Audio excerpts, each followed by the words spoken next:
145 days, 145 rotations of the Earth as we spin around the sun until the historic election where the forces of globalism are throwing everything they have at our president and at the American people to shut down the economy, bankrupt the nation, under siege, under terrorism, until we finally bow and get on our knees to their globalist agenda. The transparency of the deep state saying they wanted to crash the economy to punish the American people for supporting President Trump is incredible.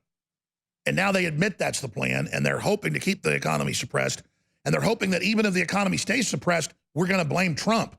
They treat us like we're completely stupid. I keep projecting my intelligence onto the public, hoping that a lot of folks out there are savvy. Some folks are smarter than me, quite a few aren't. I'm not pleased by that. The globalists are very happy that there's so many dumb people.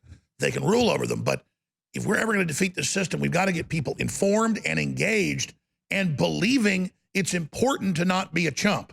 From the front lines of the information war, it's Alex Jones. Ladies and gentlemen, it's 145 days out from the 2020 election, and the globalist forces are throwing everything they've got at us. So strap yourselves in. It's going to be an insane time. We are going to be broadcasting for the next 4 hours worldwide, and this is one hell of a transmission. We have a special guest in studio. A neocon coup plot against President Trump has been discovered.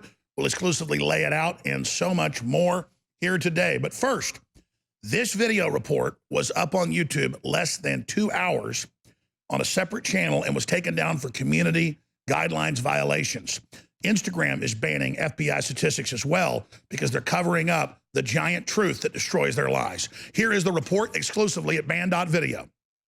Black Lives Matter is a lie. There is no genocide of young, innocent black men. In 2019, there were only 10 cases in which unarmed African Americans were fatally shot by the police. In 5 out of 10 cases, an officer was attacked just before the shooting. And in 2 of the remaining 4, the officer was criminally charged. Where is the injustice? Also in 2019, there were 25 unarmed white Americans who were fatally shot by the police. According to FBI statistics, even though African Americans make up only 13% of the population, they commit over 50% of all murder in America. Blacks kill 10 times the amount of whites as whites kill blacks. And a police officer is 18.5 times more likely to be killed by a black male than an unarmed black male is to be killed by a police officer. Black Lives Matter has been a lie since its very beginning. In 2013, the movement began on social media after the acquittal of George Zimmerman in the shooting death of Trayvon Martin. But the case against Zimmerman was a lie. The prosecution had used an imposter as a fake witness, who they claimed wrote the only piece of criminal evidence they had, a letter that the fake witness admitted under oath to not writing. Founded by known communists and fueled with millions of dollars from George Soros, Black Lives Matter organized riots in Ferguson, Baltimore, and Chicago, and began recruiting an army of haters, hiding beneath the guise of social justice. The entire foundation of Black Lives Matter is an obvious lie, and yet the lie sells.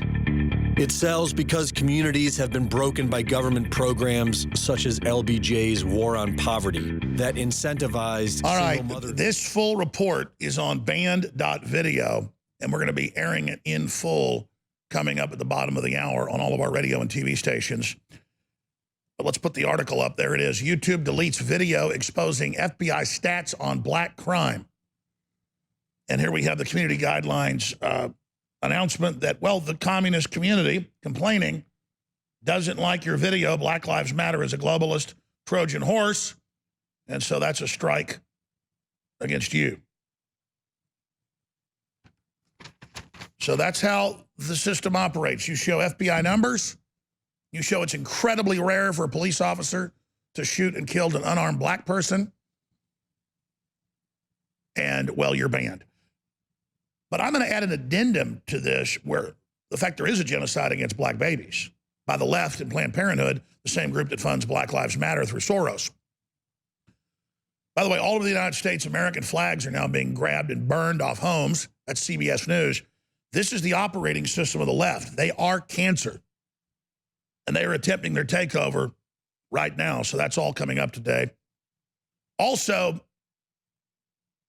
we have a really great researcher who's got a lot of sources inside the Republican National Committee. And most of this is public information already, but we're going to have some exclusive information at the bottom of the second hour with Richard Reeves in studio. We have discovered the neocon coup plan that they are officially going to be launching soon to not have Trump get the nomination coming up in Jacksonville. It looks like they're going to move it from North Carolina. That's all coming up as well with 145 out. Strap yourselves in because it's going to be one hell of a rough ride. And by the way, there are no spectators.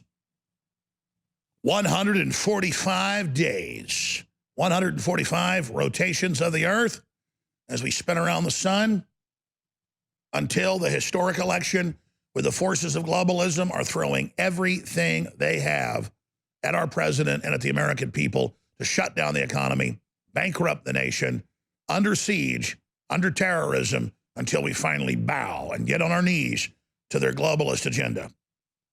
Thank you so much for joining us today.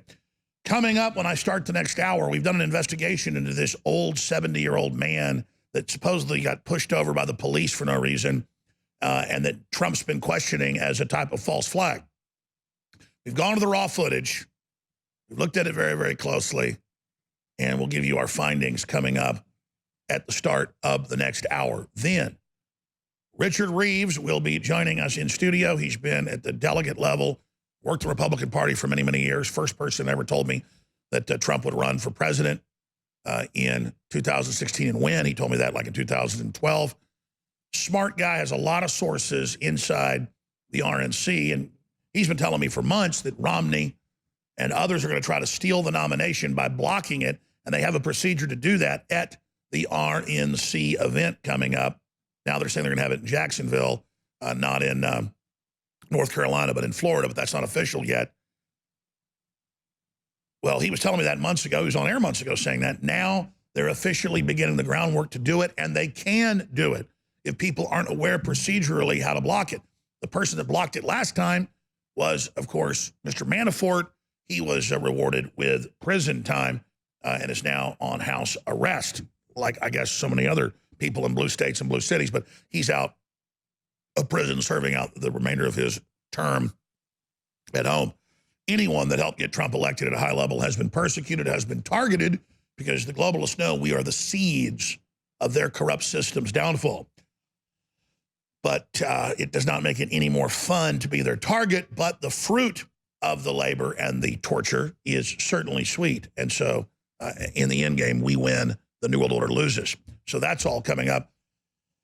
Quite a transmission lined up for you today. We have several other guests we'll be telling you about, and John Rappaport's going to be on, and he is really fired up in the fourth hour. Let me do this first, though. When we come back, the transparency of the deep state saying they wanted to crash the economy to punish the American people for supporting President Trump is incredible. And now they admit that's the plan, and they're hoping to keep the economy suppressed.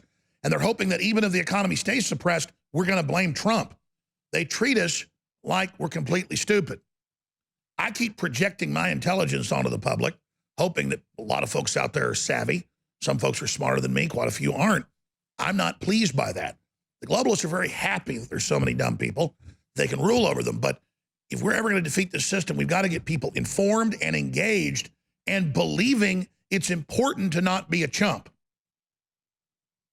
That said, Fauci says, oh, COVID-19 is the worst thing on earth, and that we've got a spike in cases as more testing goes out, and that we've got to just keep the economy shut permanently.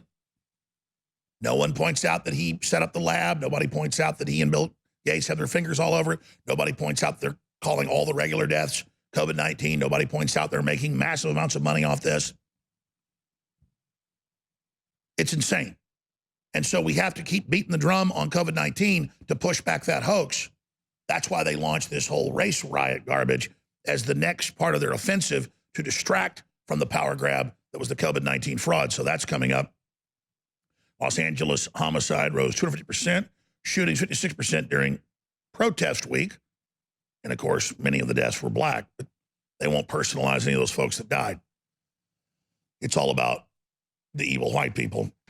As 22 trillion stock rally now hinges on rapid economic recovery, mainstream media like Yahoo Finance promotes the crash of the dollar. They say it's coming, it's all over.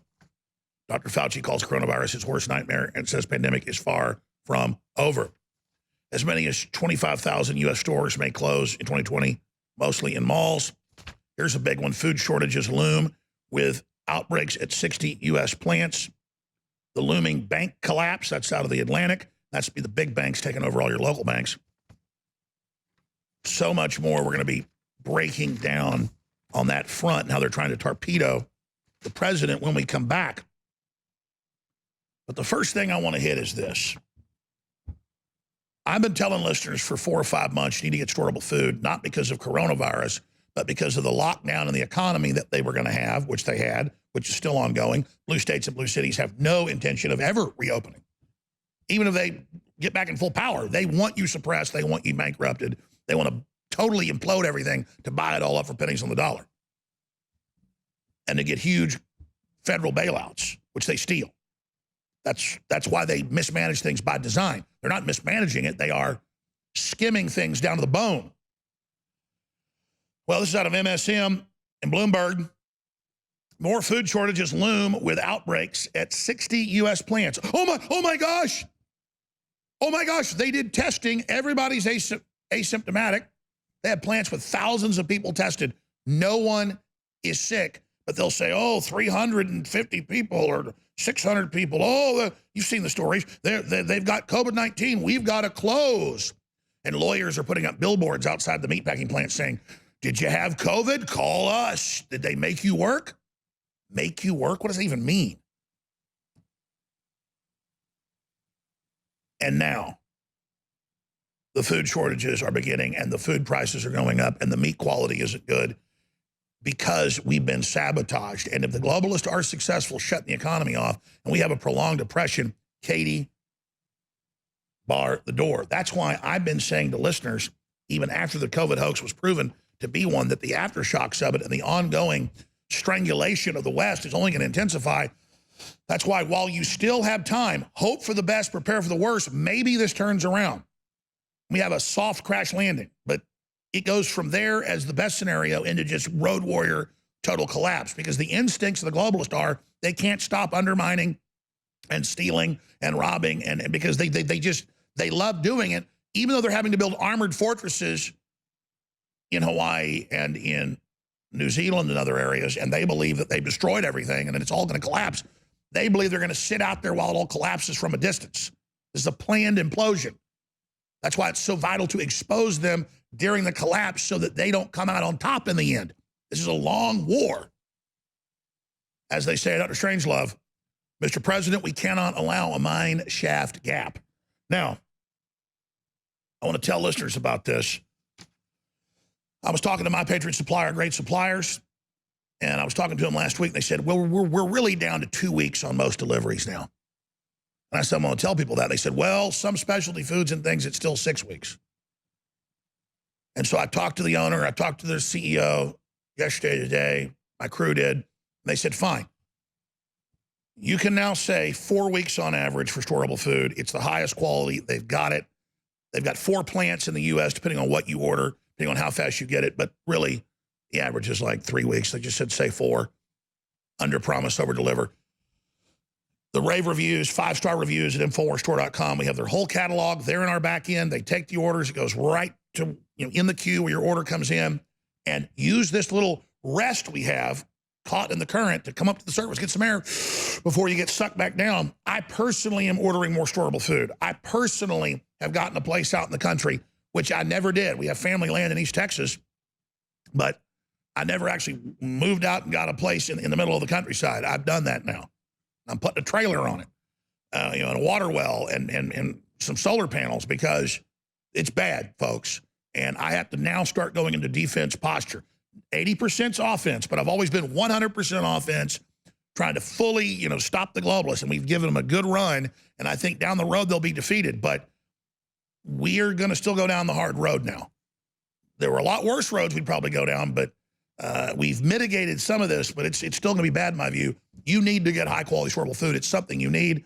We have high quality ready to get out to you, and it supports the broadcast of 360 Win. So please take care of your storable foods needs at InfoWarsStore.com and get your orders in now so you get it, so you have it. It's in great containers, high quality, lasts 25 years. Get it while you can, because if you think things are about to let up, you ain't seen nothing yet.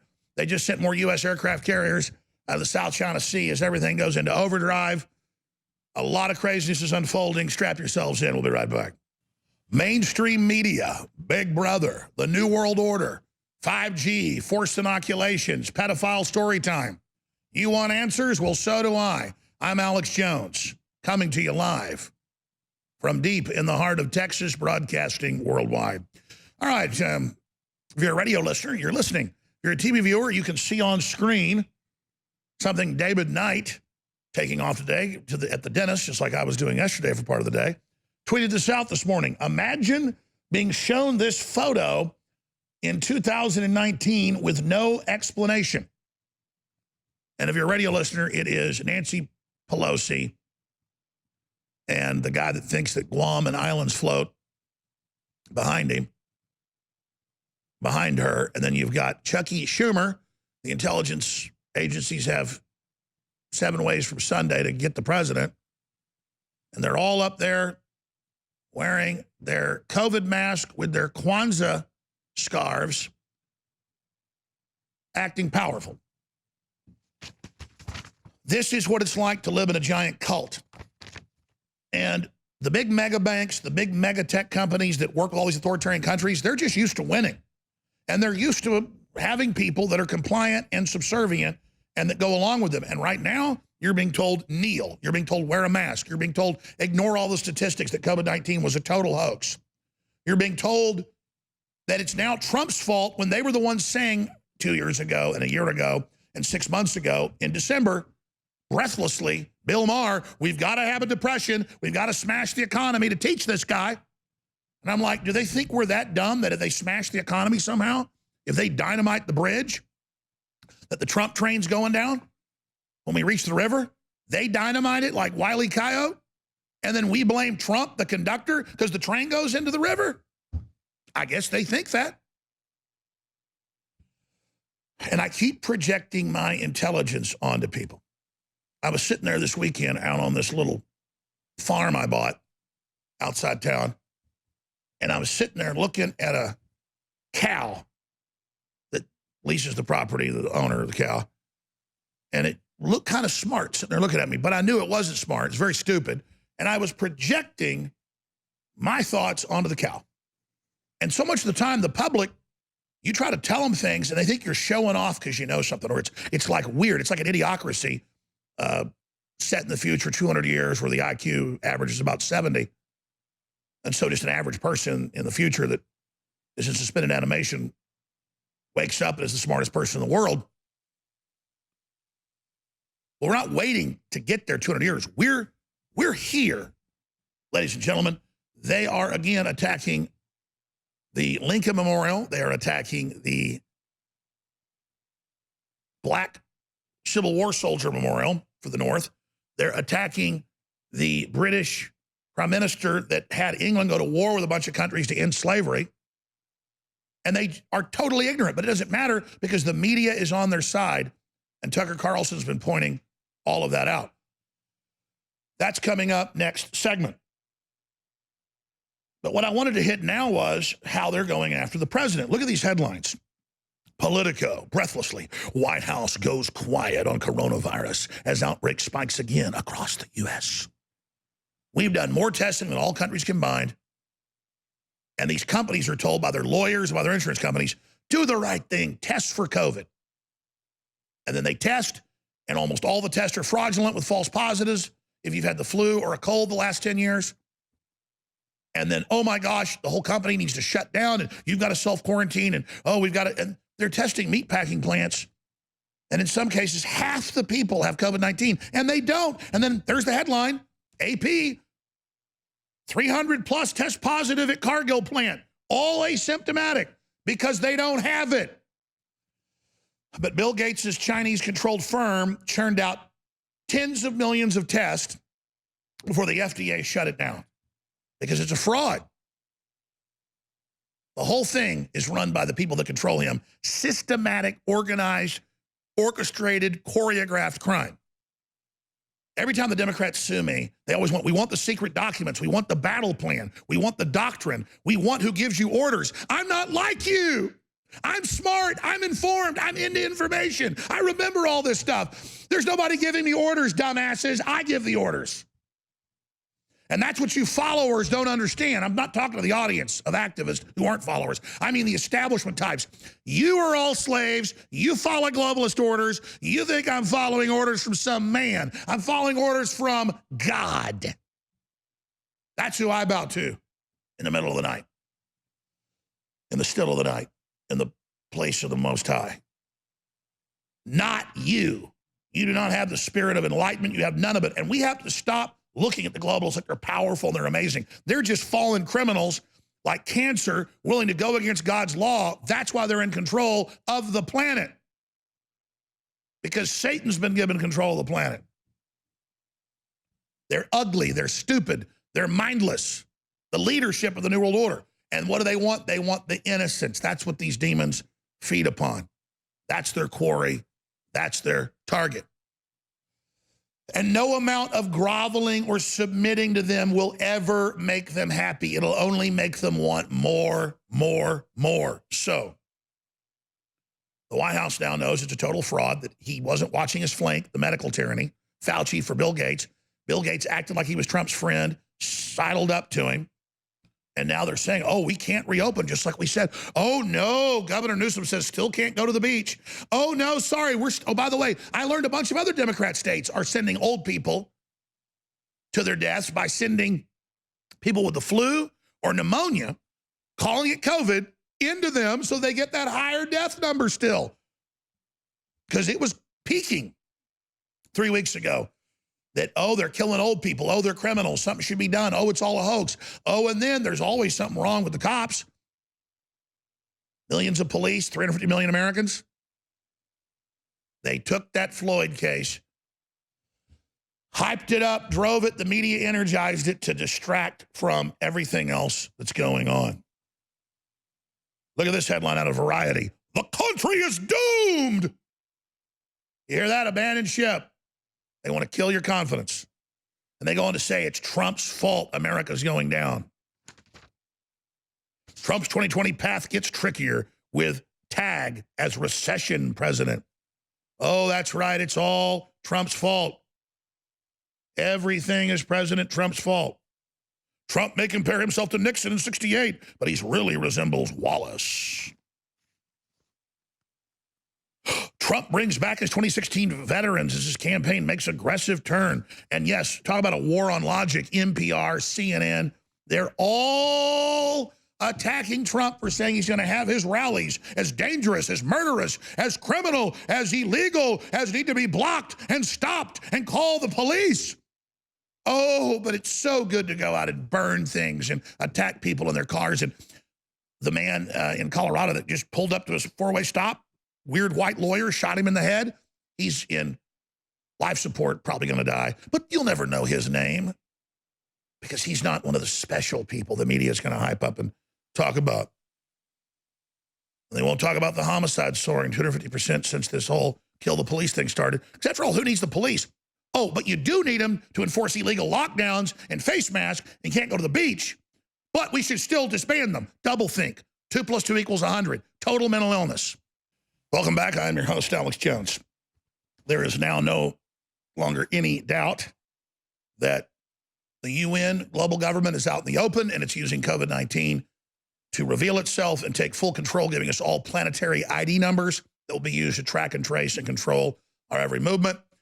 The censorship that we started seeing after Trump won 3.5 years ago is up 1 billion%. I mean, it's just everyone's being censored. Everything's being blocked. every old movie, TV show, books, films, everything's being digitally erased and burned. We're going to be covering that coming up next segment with Greg Reese in studio. Again, I'm Alex Jones, your host. The news sites still standing, but they're coming after all the independent sites. Newswars.com, band.video, Infowars.com. And it is so precious when you decide to share the articles and the videos. It is so precious when you realize you are the power and that you're taking action is absolutely everything. It's not just some little side thing. You getting excited, you deciding to speak out as an individual, you deciding to spread the word as the modern Paul Revere changes everything. And big tech is going after all the big server companies. They're buying them up. Microsoft has bought tens of thousands of companies. Google has bought thousands of companies. Apple's buying thousands. Twitter's buying hundreds. And they're buying up all the payment processors and all the server companies and all the software companies. And they're going in now and blacklisting organizations and groups, including the Republican Party, and saying you're not allowed to operate. I have stacks of news we'll cover next segment. And then in the third dimension, on the ground, Antifa is going up to cars of white people on highways and roads, and if you don't bow and plead and worship them, you are physically being attacked. That's what's going on. And then after they climb up and try to kill you, they call the police and say you attacked them. The mainstream media praised it when they climbed up on our armored vehicle with a rock hammer, a spike hammer, and began bashing out the expensive windows and saying, why do you need an armored truck? Because I knew this was coming. I said last year when I got it, there's going to be riots. We're going to need to have these at the RNC and DNC. And no contrary to the media, I did not buy the vehicle for $700,000. I bought it for $245,000. It's been well worth it in the advertising to get the word out and to go to events and take over the media with our message. But I got it for security because we need to be able to go in and show what's happening and not be denied to get into those areas. There's a less expensive armored vehicle that's used that's got almost as much protection. It's about $150,000. It's about 20 years old, but we're looking at getting another one right now because we don't have enough for our crew to be able to get in and get out of these places. It's very dangerous. The police won't help you. It's the lawlessness, the anarchy that they bring in to destabilize the nation. And it's an exercise of raw power by the mob that the globalists control. Here's Tucker Carlson last night talking about how the mainstream media directs this and calls this peaceful. The press isn't simply covering the riots, meanwhile, but assisting the riots.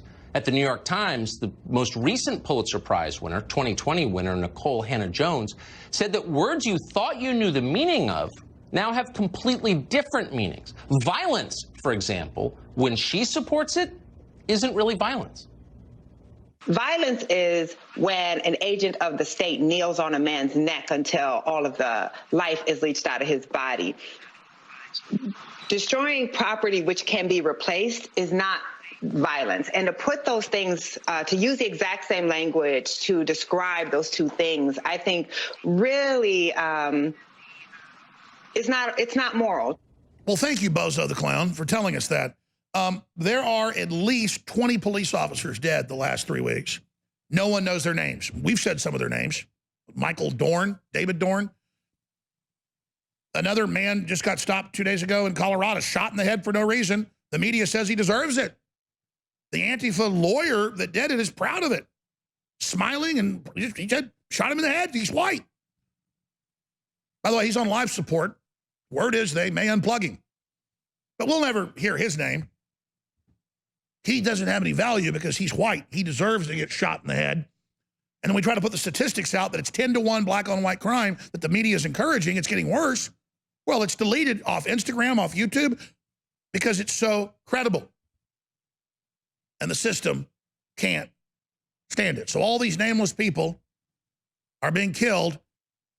And it's the left that always wants more police, and the left that wants all the thought police. They don't want to get rid of the police. They want to control them. And that's when it becomes a police state. It's the SJWs want in those uniforms. That's why they're having to relax the standards so you can be obese, so you can be on drugs. And now you literally have transgendered, bald-headed, pink-haired, Bozo the Clown men who are police officers who are jacked up on so many hormones and so many drugs, they don't know what planet they're on. Because our acquiescence, our going along with all this spoiled, rotten behavior, us paying for 30 years for millions of sex changes, us letting pedophiles have access to our kids in the schools, the name of diversity, has green-lit all this. So there's a report up at band.video. The article's up on Infowars.com. I suggest you share it. It's going viral now. White supremacist attacks hero Antifa in Austin, Texas. Or the alternate headline is, Alex Jones joins Antifa, attacks Nazis. This is satire for the media. I'm not going to eat my neighbors either. This is how Antifa acts. The media says they're heroes when they attack people. So we have our own platform despite all their attacks. So we can still put stuff out and you can still share it. So take action and share the video right now from band.video or Infowars.com. Here it is. Look, there's a car right there. It's Hitler. Get him. Get him.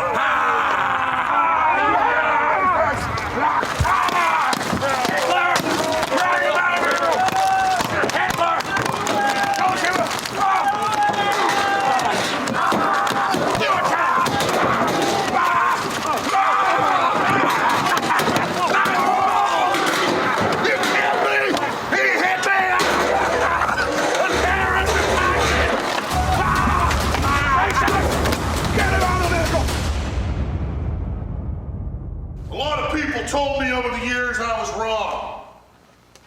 They told me Antifa was the way to go. Well, I gotta tell you, lately I've been watching what's happening out there. The heroes of Antifa, they've been getting run over by cars and shot and everything else. And so right now, I'm here to tell you I pledge myself to Antifa and George Soros. Yeah. Alex Jones has joined Antifa, so there's no black people here right now. I want you to bow to me or you're racist. That's not enough. Get on your stomachs. I want you to pledge allegiance to George Soros and Hillary Clinton right now. Now. Listen there. So, I'm going out there in the street and the road, and the first car we see is a Nazi fascist. If they stop, they're a well-trained Nazi fascist. If they try to drive through us, they're a Nazi fascist. Regardless, we attack, we jump on the hood of the car, and then we're heroes. We call the police like our brethren are doing all over the world right now. We're not like thugs or terrorists indiscriminately attacking people. No, we're just indiscriminately attacking people's cars.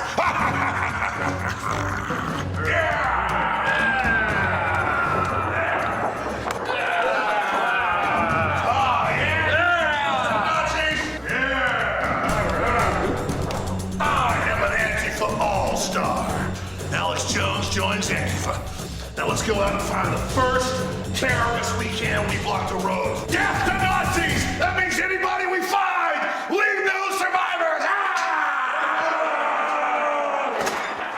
Our brethren are shooting people in the head in other areas being called heroes. We're not going to do that. But we're going to throw ourselves in their vehicles and say they attacked us. Are you ready to be Jussie Smollett? Are you ready to stage an event? Look, there's a car right there. It's Hitler. Get him. Get him.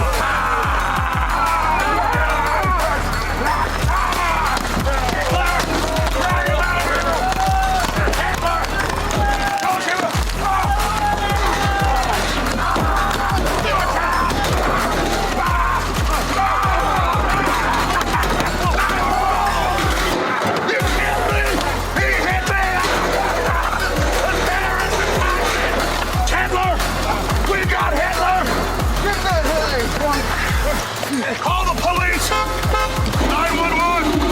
A Nazi tried to run us over! Keep him down, he's Hitler! We're heroes! We're heroes! We're heroes! Now granted, we shouldn't have probably attacked a black guy, but the media will cover it for us, all right? That part doesn't matter. The key is identify the car, stop the car, attack the car, and then jump on the car and say you were hit by the terrorist. Our leader is Jussie Smollett. This is how we stage events. This is how we do it. This is how we fight Hitler. It's how we're heroes.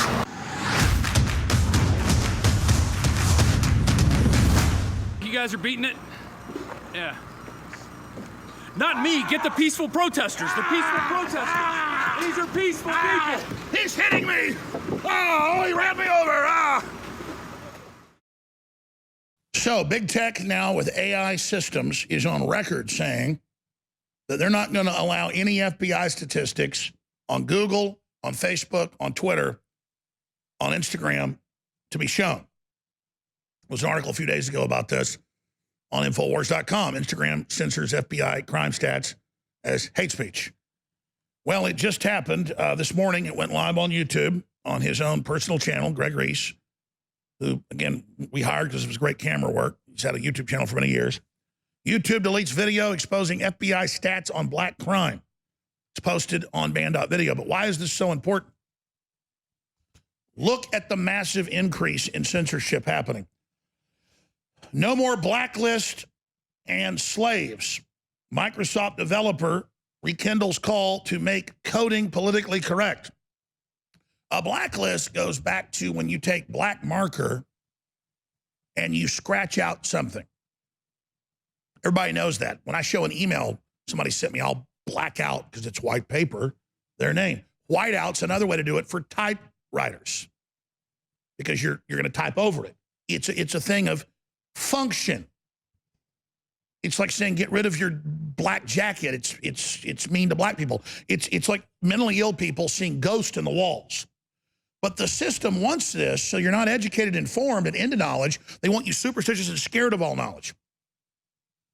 Merriam-Webster agrees to change definition of racism after a woman complains she wants to say everything's racism. They say, we agree. It's whatever you say. So first they get the West that first stood up against what you'd call racism. Christianity did that. To say we don't want racism, and now they can define whatever they want as racism and white it out, black it out, erase it, pull it down, memory hole it. Blogging platform bans writer for listing corporations that defunded rioters. That funded rioters, that defended rioters. So blogging platform bans writer for listing corporations that defended rioters and funded rioters. And Medium said you're not allowed to show who's pushing Black Lives Matter or who's pushing Antifa or gun control. No. They call that targeted harassment, because they're really all bullying us, harassing us, controlling us, surveilling us. And when we just say, hey, here's who's oppressing us, oh, no, you can't do that. HBO removes Gone with the Wind, erasing first black woman to win an Oscar. They're going to re-release it with subtitles saying how it's bad and how it's evil because, after the Civil War, the black woman stays there with the people at the plantation. Doesn't matter. That's historically true 90% of the time. It's a way to take over all art, control all art, dominate all art, just like the old Soviet Union and Nazi Germany did it. London councillor, member of the city council, petitions to remove Churchill mural.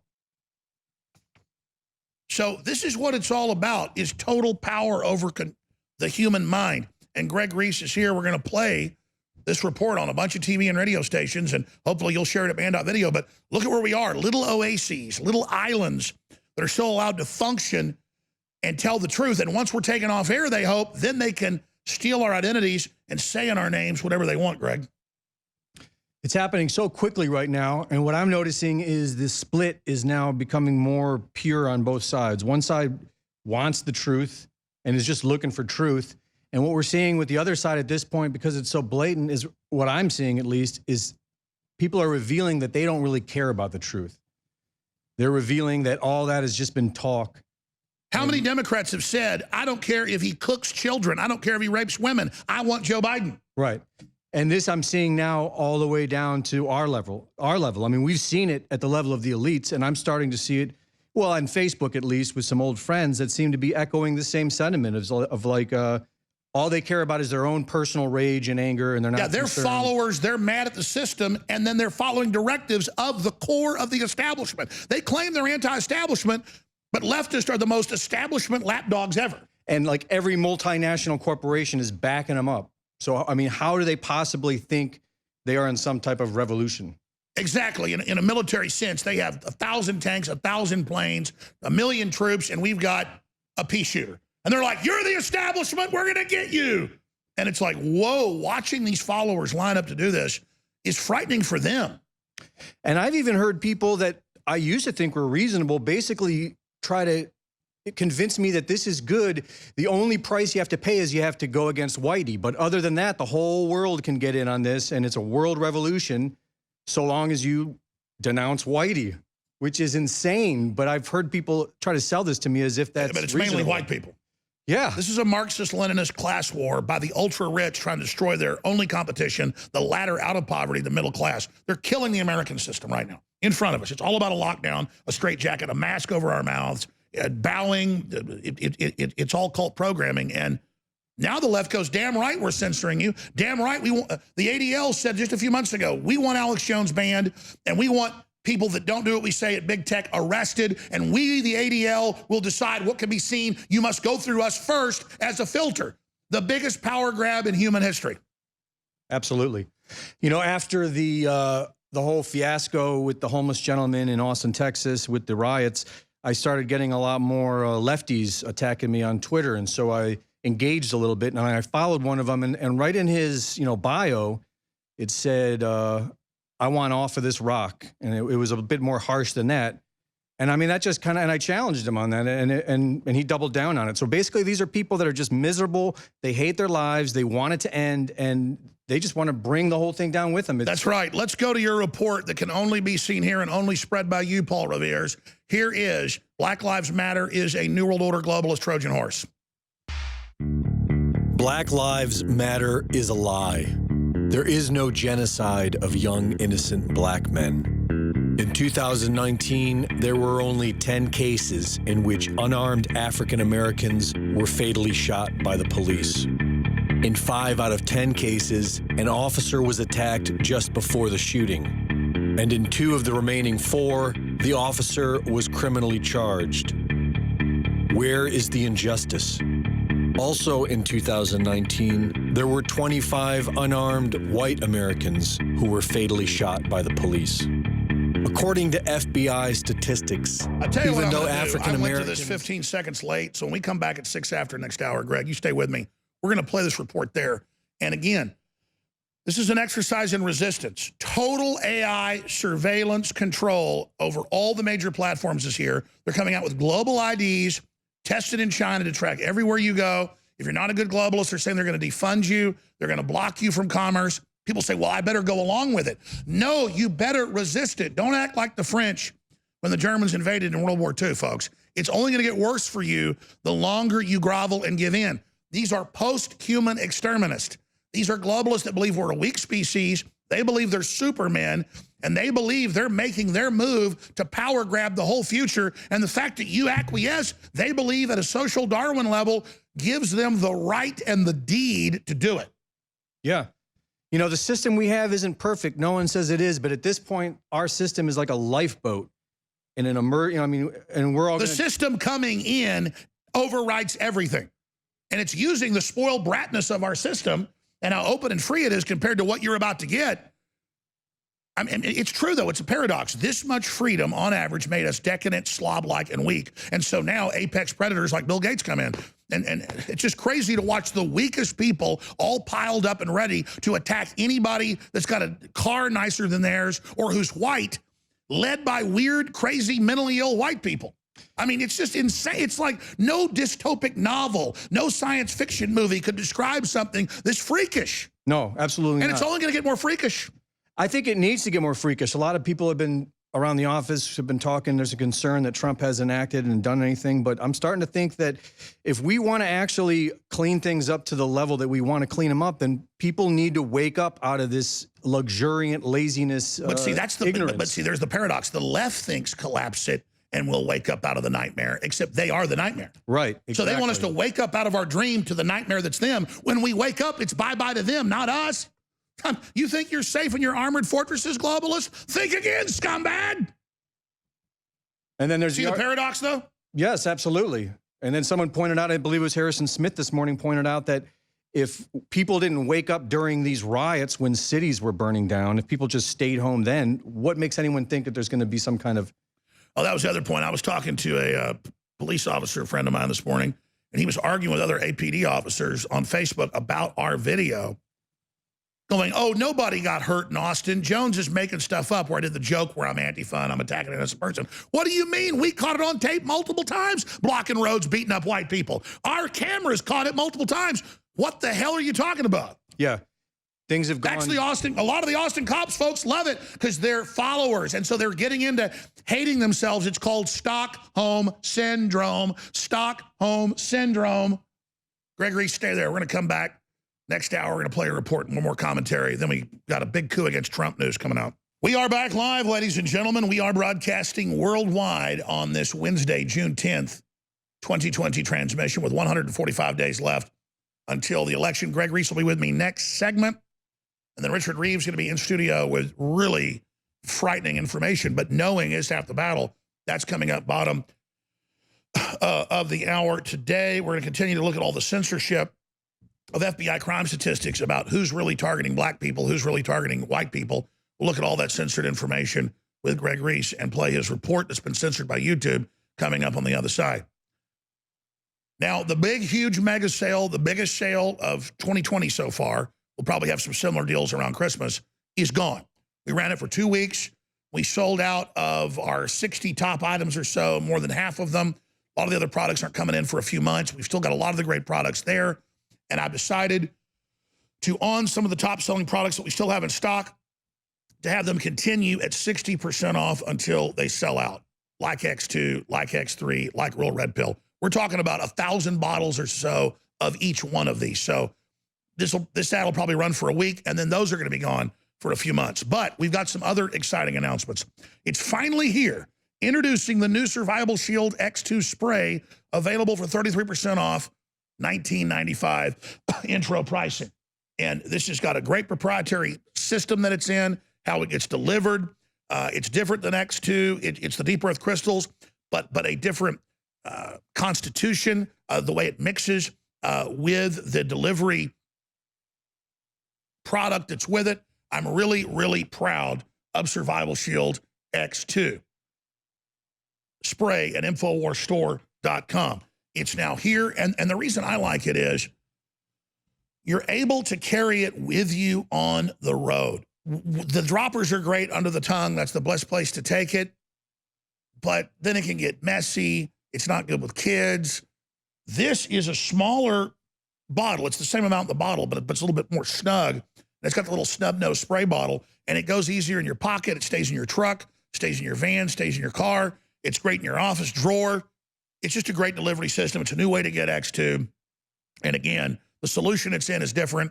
The scientists explained to me this Aerodyne system, the way it aerosolizes and the way the molecules form with the iodine and the way it gets delivered different.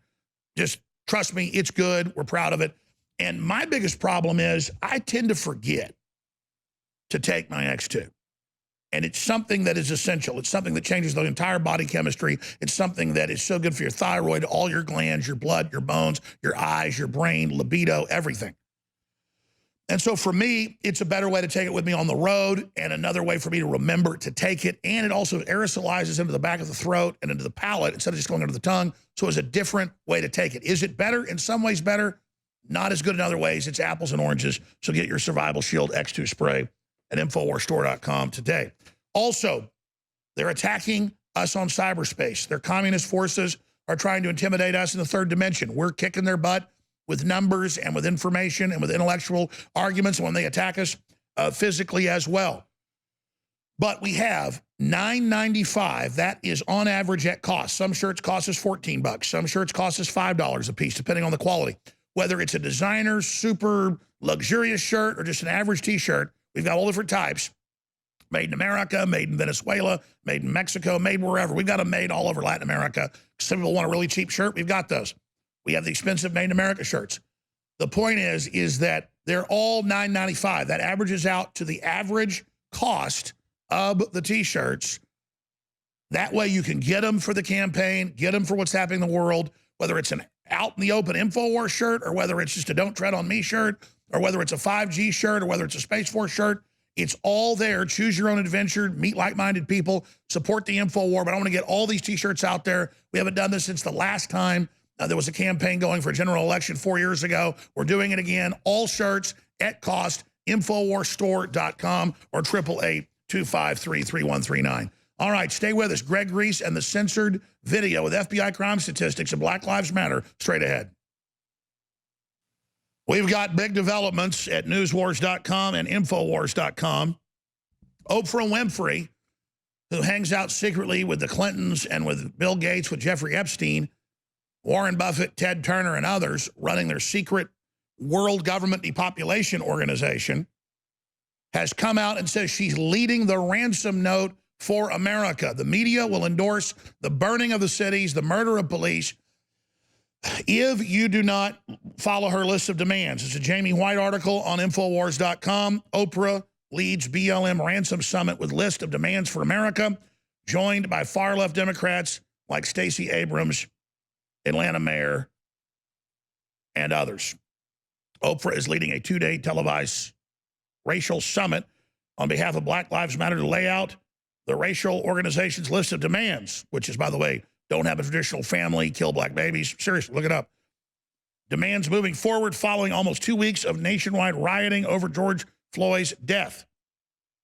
Absolutely incredible. It's up on Infowars.com. Learn the rest of the story. But just type into a search engine, until they probably change it, billionaires meet in secret to stop overpopulation. And you'll get Wall Street Journal, New York Times, all of them 15 years ago, 12 years ago, that Oprah is part of a group to set up world government to reduce the population of Africa. You can also pull up the London Guardian saying that's their goal. Greg Reese, your piece taken off YouTube for thought crime, and all you're showing is FBI statistics about what's really killing black people.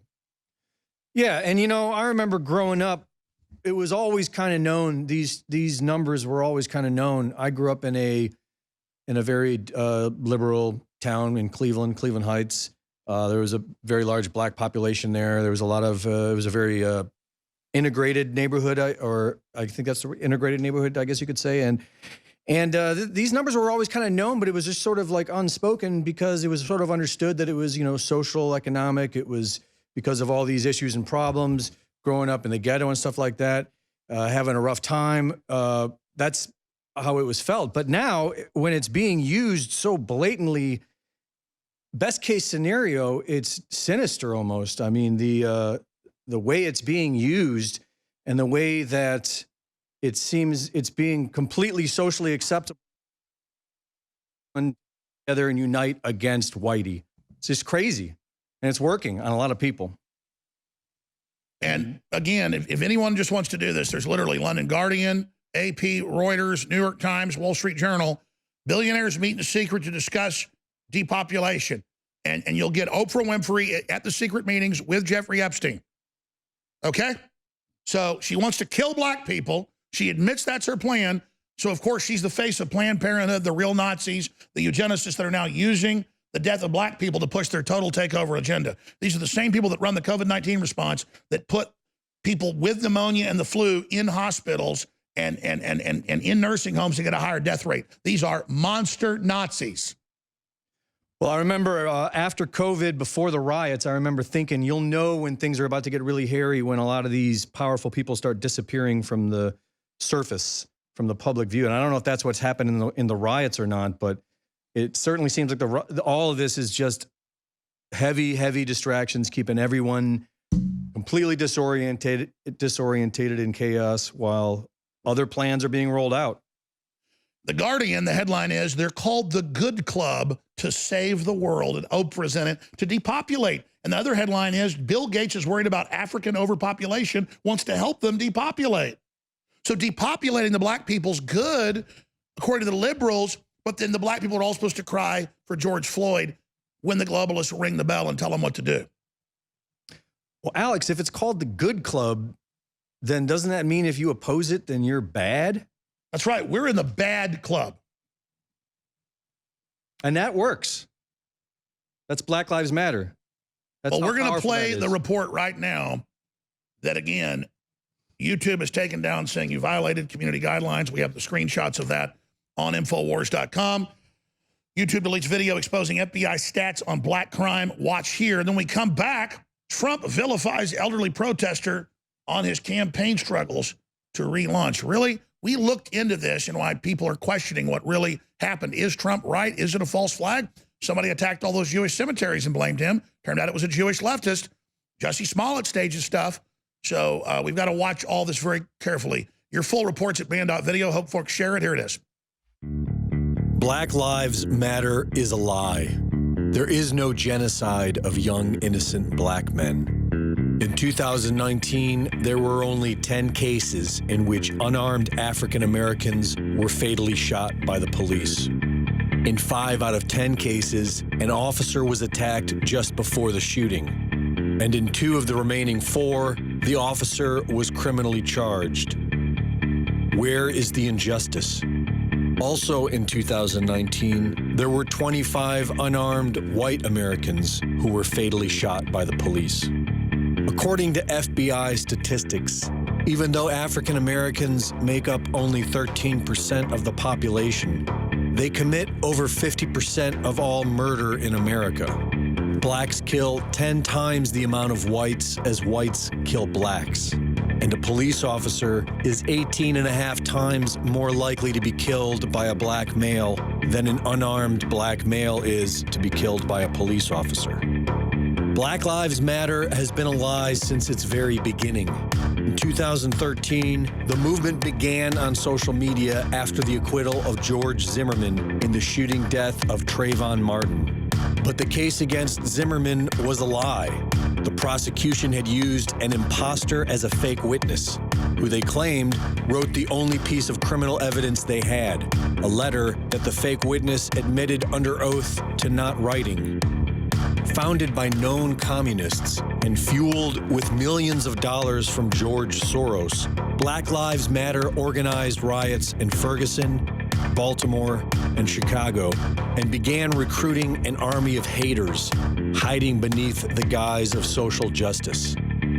The entire foundation of Black Lives Matter is an obvious lie, and yet the lie sells. It sells because communities have been broken by government programs such as LBJ's War on Poverty that incentivized single motherhood and got young people hooked on welfare handouts. It sells because people worship their favorite celebrities like false idols and believe the media is a source of undisputed truth. It sells because people are afraid of being called a racist, even when they know it's a lie. And it sells because many prefer their own rage over seeking the truth. Following the COVID-19 shutdown, perhaps the most traumatizing time for any American alive, Black Lives Matter joined forces with Antifa and used a senseless murder as an excuse to wage war upon the American people, dragging innocent people from their cars, burning homes to the ground, looting everything in sight, and demanding that white people bow before them and kiss their feet. They are subjugating white people, parading them around in chains, and demanding the dissolution of the police department. What do you suppose is coming next? Black Lives Matter is a dangerous cancer that is poisoning our already damaged society. The mainstream media, our elected officials, world leaders, and practically every multinational corporation are all on board with BLM. But the real problem is that we allow the lie to exist, when all we have to do is be brave, tell the truth, and seek justice. In the end, we will get exactly what we deserve. For Infowars.com, this is Greg Reese. We are back live, ladies and gentlemen. I am your host, Alex Jones, and we're about to break down the definition of agitprop for you here today. This is very, very important. And this is how the globalists operate. This is their game plan. They go out and they create crises, they create meltdowns to offer their solutions. Now, last week, an old man in Buffalo, New York, comes up to the police and is in their face, and they bump him, and he falls over when they barely touch him. He comes over and starts touching the police. One officer barely touches him with what looks like 1 pound of force, and he just flies back. Everybody knows when a kid's, in a play in middle school, they're not very good actors. Looks fake. Well, then the video came out, and I've checked the raw footage we're about to show, and blood pours out of his ear, and you can see a tube leading up to it that's had makeup put over it, it looks like. And then people actually went and found the stuntman gear that you wear on your back that actually goes up to the side of your ear to have a blood pack that then comes out. I'm saying that's what it looks like. Maybe it's real. Maybe all this is just bizarre. But regardless, Trump vilifies elderly protester as his campaign struggles to relaunch. Buffalo protester shoved by police could be an Antifa provocateur. A 75-year-old Martin Garino was pushed away after appearing to scan police communications in order to break out the equipment. OAN comes out with it. He fell harder than he was pushed. Was aiming scanner. Could it be a setup? Well, we've got the raw videos of him clearly before this scanning the police equipment, which is an NFC hack. And there's big articles on that. NFC drive-by hack. Look it up for yourself. NFC exploit. Be very, very careful what your smartphone gets near. CNN money. So he's got his phone going up in multiple videos. Show it again for TV viewers. Literally coming up to police and putting it up to their phones and attempting to touch them. So another officer comes over while the guy's got his phone right up to him and barely pushes him back. And he just falls over, and then blood doesn't pour out the back of his head. Blood pours out of his ear that's got a weird, looks like makeup over tube going up. Or maybe he's just got a weird looking vein that squiggles sideways like nothing I've ever seen. Now, let's go ahead here and go to the first video. This is One American News. Old man starts at 1 minute, shows what Trump is referring to. Here it is. However, newly released videos appear to show Gugino using a police tracker on his phone, trying to scan police communications during the protest. The tactic known as skimming is an old trick used by Antifa to locate police officers and plan violent activities, bypassing the police response. In addition, the 75-year-old, who's been referred to as an agitator, was supposedly using the technology to black out police communications. That, however, didn't quite work, and many Buffalo police officers support their embattled colleagues. And they were applauded by their colleagues as they left the courthouse. Officers Robert McCabe and Aaron Torgalski pleaded not guilty. The arrest of McCabe and Torgalski and subsequent resignations by 57 of their fellow officers on the unit sparked concerns of public safety in the city. Meanwhile, mainstream media failed to acknowledge the controversy and were continuing to push the narrative of so-called police brutality. Okay, so Martin Gugino, if you blow up the video, it's the raw footage, has blood that starts pouring out of his ear, but not out of the back of his head. And it looks just like that blood. And you can even see like the earpiece there. It looks just like the blood that you see in Hollywood films that looks so fake.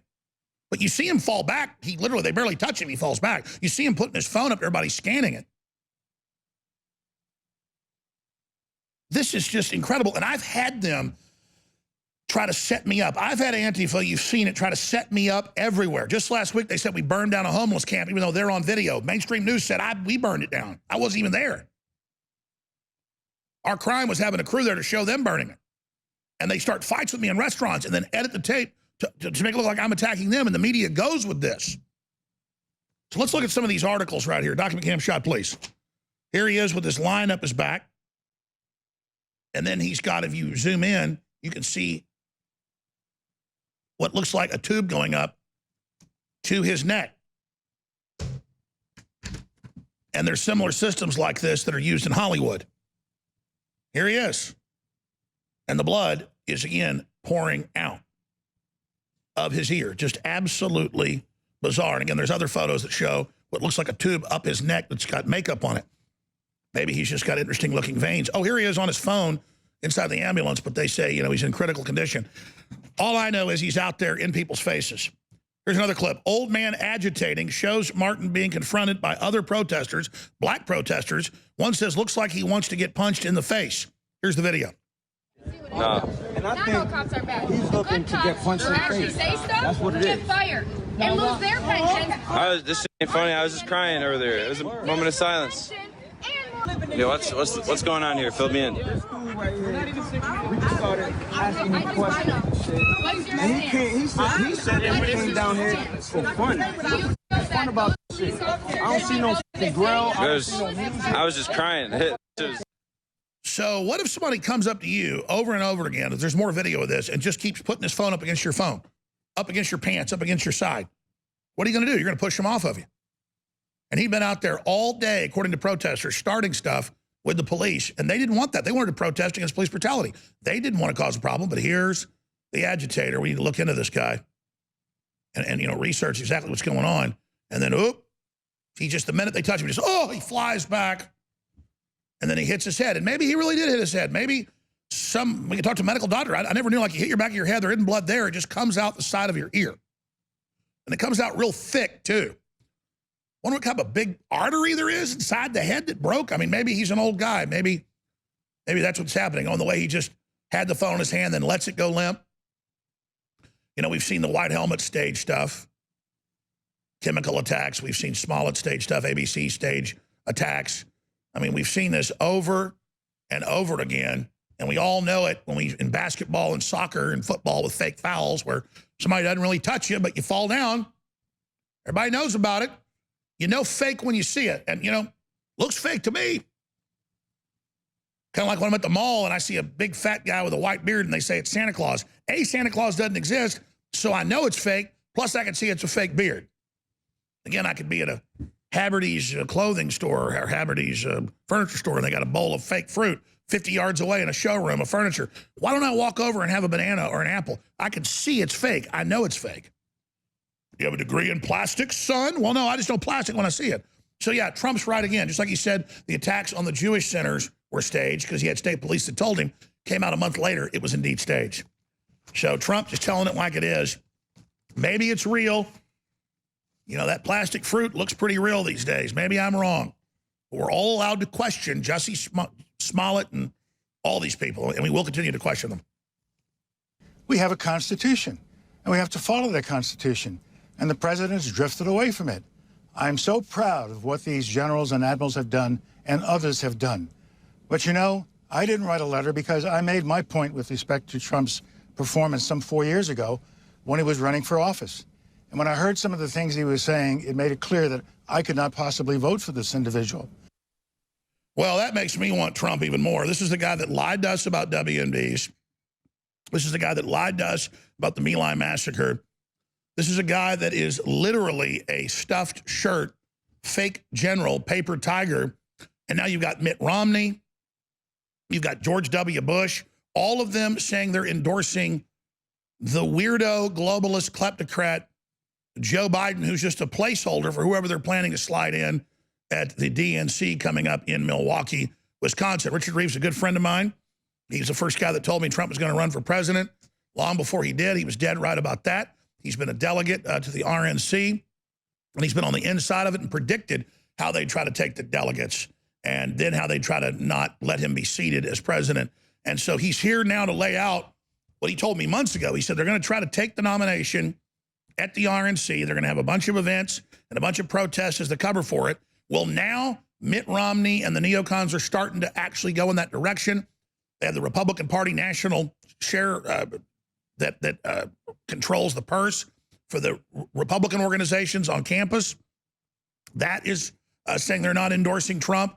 So the entire Republican establishment, if you think they were after Trump 4 years ago, get ready now. And there are procedures where they think legally and lawfully they can block it. Remember George Will said in an op-ed 4 years ago, we don't care what the general public wants or what Republican Party people want. We don't care about that. We don't care. We in the Republican Party will decide who the nominee will be. Well, they failed. Then Trump brought the economy back. We brought it back. They brought in the COVID hoax, now the riot hoax, that they're all coming in, the Republicans against Trump on, saying it's all his fault when they're the authors of it. It's totally transparent, and they're hoping that we don't have a memory. So here in the next few segments, Richard Reeves is joining us to lay out the strategy of how they plan to have this coup, this bloodless coup, I guess the fourth coup, against President Trump, this next attempted coup. Well, that's exactly what we've seen, Alex, is next attempted coup after another. Just totally attack, attack, attack. And so the RNC is another Achilles heel coming up. The convention schedules have been totally upended by the Wuhan. The Wuhan has upended all the convention schedules. We should have, here in Texas, we should have already wrapped up our state convention. That didn't happen. We haven't even had our senatorial district conventions. Or there's a lot of reasons they did COVID, the medical tyranny, the global ID, the UN. But the big one is mail-in ballots, email ballots, and then upending the normal process for Democrats and Republicans to be able to shoehorn whoever they want in over Biden and to pull hanky-panky right now with Trump. Totally. Well, it just makes sense. We've been talking about the potentiality of Joe Biden just being a placeholder nomination in the Democrat Party. It just makes sense that they would be angling at the Republican convention as well. And the danger is right now, since the Wuhan did upend all of the convention schedules, then a lot of people think it's a foregone conclusion that Trump will get the nomination at the RNC, but that potentially could not be the case, because the Mitt Romney wing, the Bush wing, the McCain wing, the Lindsey Graham wing still exists in the Republican Party. And last week, when Trump went out to the church and held up that Bible, you had a lot of senators that would not back up Donald Trump when that happened. So the president can't show support for God. Right. Well, he's a human being. He's allowed, everything he does, they say is evil. Right. Exactly. He can do no right. It's like I heard one talk show host say one time that if Donald Trump walked on water, they would say, oh, look, Donald Trump can't swim. It's like he can do nothing right. So Donald Trump, that's just it. That's where you're at. They're always going to criticize. He was showing respect for God and holding it above his head like preachers do. This is the law. He was saying, this is it. Right. They said it was a disrespect. This is the law. And also, as we saw, the mainstream media worldwide and nationwide focused on the little bit of police roughing up the crowd in Lafayette Square, in Lafayette Park. But meanwhile, all over the country, they don't talk about that hardly at all. That, oh, look at the tyranny. To me, the George Floyd church is getting burned. But here's the deal. They're afraid of Trump really embracing God, and he's gone to the pro-life events. No, the president did that. They're afraid of him activating his base. He needs to really have more prayer rallies. He needs to fully, say that he's accepted Jesus as Lord and Savior. The system's so scared of that. It's the right thing to do. I know Trump's a Christian. I know folks that know him privately. I know behind the scenes Roger Stone stuff. I mean, Billy Graham Jr., really did. Franklin Graham really did have a come to Jesus moment with Roger, because there are no atheists in foxholes. You're either a devil worshiper or you're with God. Right. And I wish Trump would openly do that, plus become the educator in chief. Because it's like, you mentioned Roger Stone a while ago. Roger Stone, that we heard about the judicial malfeasance going on this show on InfoWars back, I guess it was about 2 years ago, when you were talking about it, when the case was going on, when they were selecting the jury, when it was going on. Well, it didn't really hit the mainstream in a big way until Donald Trump talks about it, and it's like, this show is powerful. This is actually the most important audience on the whole planet. And thank you for giving me the opportunity to speak. No, please, I told you when you come on not to thank me. Well, you broke that rule. I'm thinking. No one does anything I want around here. I swear to God. Well, hey, Richard, okay. It's not about me. It's about the audience of activists taking action. So yes, but yes, this is an influential broadcast because it doesn't have a filter. The globalists don't control it, and they're scared of what we do here. But let's get into how they're planning to go after Trump, okay? Okay, well, it's real simple. Since the convention schedule's been upended, the potentiality for the McCain wing, the Romney wing of still out there delegates and Democrats or Republicans are going to try to take all of these delegate positions in the upcoming conventions. And then they're going to balk and say, because of conscience, I will not nominate him. Right. They already tried it last time. You told me they would. I didn't believe it. It happened. So they're going to do it now. Well, they've got that opportunity. So what does Trump do? Well, it's not what Trump does. It's what we do. It's what we do. The InfoWarriors showed up, I believe, in about a 50% minority majority faction. They were right, probably. We were the Democrats admit this in Rolling Stone, NAP. They hate us because not just the half the T-shirts outside were wearing InfoWars at the RNC. They know that we were the group over the top that actually cared and came and got the delegate positions. Right. That's the reason Trump got in. Right. In 2016. And that's not me. That's the listeners that took action. It's the listeners. That's why it's important that it's about them. It's about the listeners. Absolutely. Because I begged the question. I knew you were going to say it's not about Trump. It's about us. This is about the listeners. This is about the listeners. This is See, it's not just about telling them they're important. They're everything. Right. Right. Yeah, it's like we can't go canoeing if there isn't water. You're the damn lake. You're it. Yep. You're the whole enchilada, baby. That's why it's obscene to think me. I'm just one more drop in the river, baby. You guys are it. If you don't show up to these upcoming conventions in your county, states, district, wherever you're located, from coast to coast, this is a nationwide thing. The territories, show up at the territories, Info Warriors. You need to call your county GOP chairman and ask them, if you're not involved in the convention process already, you need to ask them, how do I get involved? And don't take no for an answer. Tell them you love Ronald Reagan, you liked George Bush, you liked, yeah, I mean, look, we're in a war. Tell them you love Mitt Romney and hate Trump. They'll push you right to the top. Well, find out if they're I never used to. We shouldn't lie, but my God, this is a war. I mean, and so all I'm telling you is, if it's a pro-Trump guy, be honest with him. But I wouldn't be overly how you hate Mitt Romney, how you hate Hillary. You just say, I really want Hillary to win, and they'll put you right to the top. Well, I would be very cautious about that because being sarcastic, Richard. They genuinely do not like Hillary. But, no, it's a joke. Yeah, I got you. Don't lie, folks. I got you. Anyway, just hey, be contemplative about your approach. How about that? And then go after them. Call them up. Email. Don't take no for an answer. Find other precinct chairs in your county to meet with and discuss with, and they'll help mentor you. Bottom line is, we need a majority. We need 50, 60, 70% majority Info Warriors at the RNC. Let's talk about the logistics of that, because this is how you win wars, folks. It's boots on the ground. It's in the guts. It's in the machinery. It's not all sexy unless you think defeat is sexy. No, it's super sexy. Doesn't look sexy, but once you get in between the sheets here, it's Marilyn Monroe, baby. It is Wednesday, June 10th, 2020, and Richard Reeves is dead on when it comes to politics, and with the many years he's been involved as a Republican delegate and what he's witnessed and what he's seen. And is it worse than it was 4 years ago with neocons and rhinos and leftist infiltrators, or is it better? And they're announcing they're planning to try to take the nomination from Trump, and they tried it before, but Manafort stopped it. We stopped it. You saw what they did to Manafort over that. We're going to talk about that all in a moment, but briefly, the last time I did this was 4 years ago, right around this time, to make sure a lot of our T-shirts got out there. We sold our T-shirts at cost. We sold the Hillary for Prison shirts for $5. That's what they cost us. The XXXX ones are like $6, but that, and then some of the small ones are like $3.50. But on average, they're $5 a piece. We've got a lot of designer shirts. Some of them cost us $15 a piece. A lot of them are about $12. They have the real soft, nice fabric, made in America. That costs more. So we've got a lot of stuff made in America as well. It's your choice. Other stuff made in Latin America. We avoid the Chinese stuff at all cost. There are a lot of toxic dyes and stuff from there, obviously, and it doesn't help the people. But all T-shirts are $9.95, and on average, that is cost. Some shirts cost us $5, some shirts cost us $15, but $9.95's the dead reckoning average. Some shirts we only got a few hundred of, some we got a few thousand of. InfoWarsStore.com. Go to the T-shirts, whether it's an InfoWars shirt, a Space Force shirt, a 5G kill shirt, a mass murderers agree gun control work shirt. We are going to sell out of everything. And I think it'll only take a few weeks to do this. People really responded last time. And at the RNC and DNC, there was a sea of InfoWars shirts. So get them at cost at InfoWarsStore.com.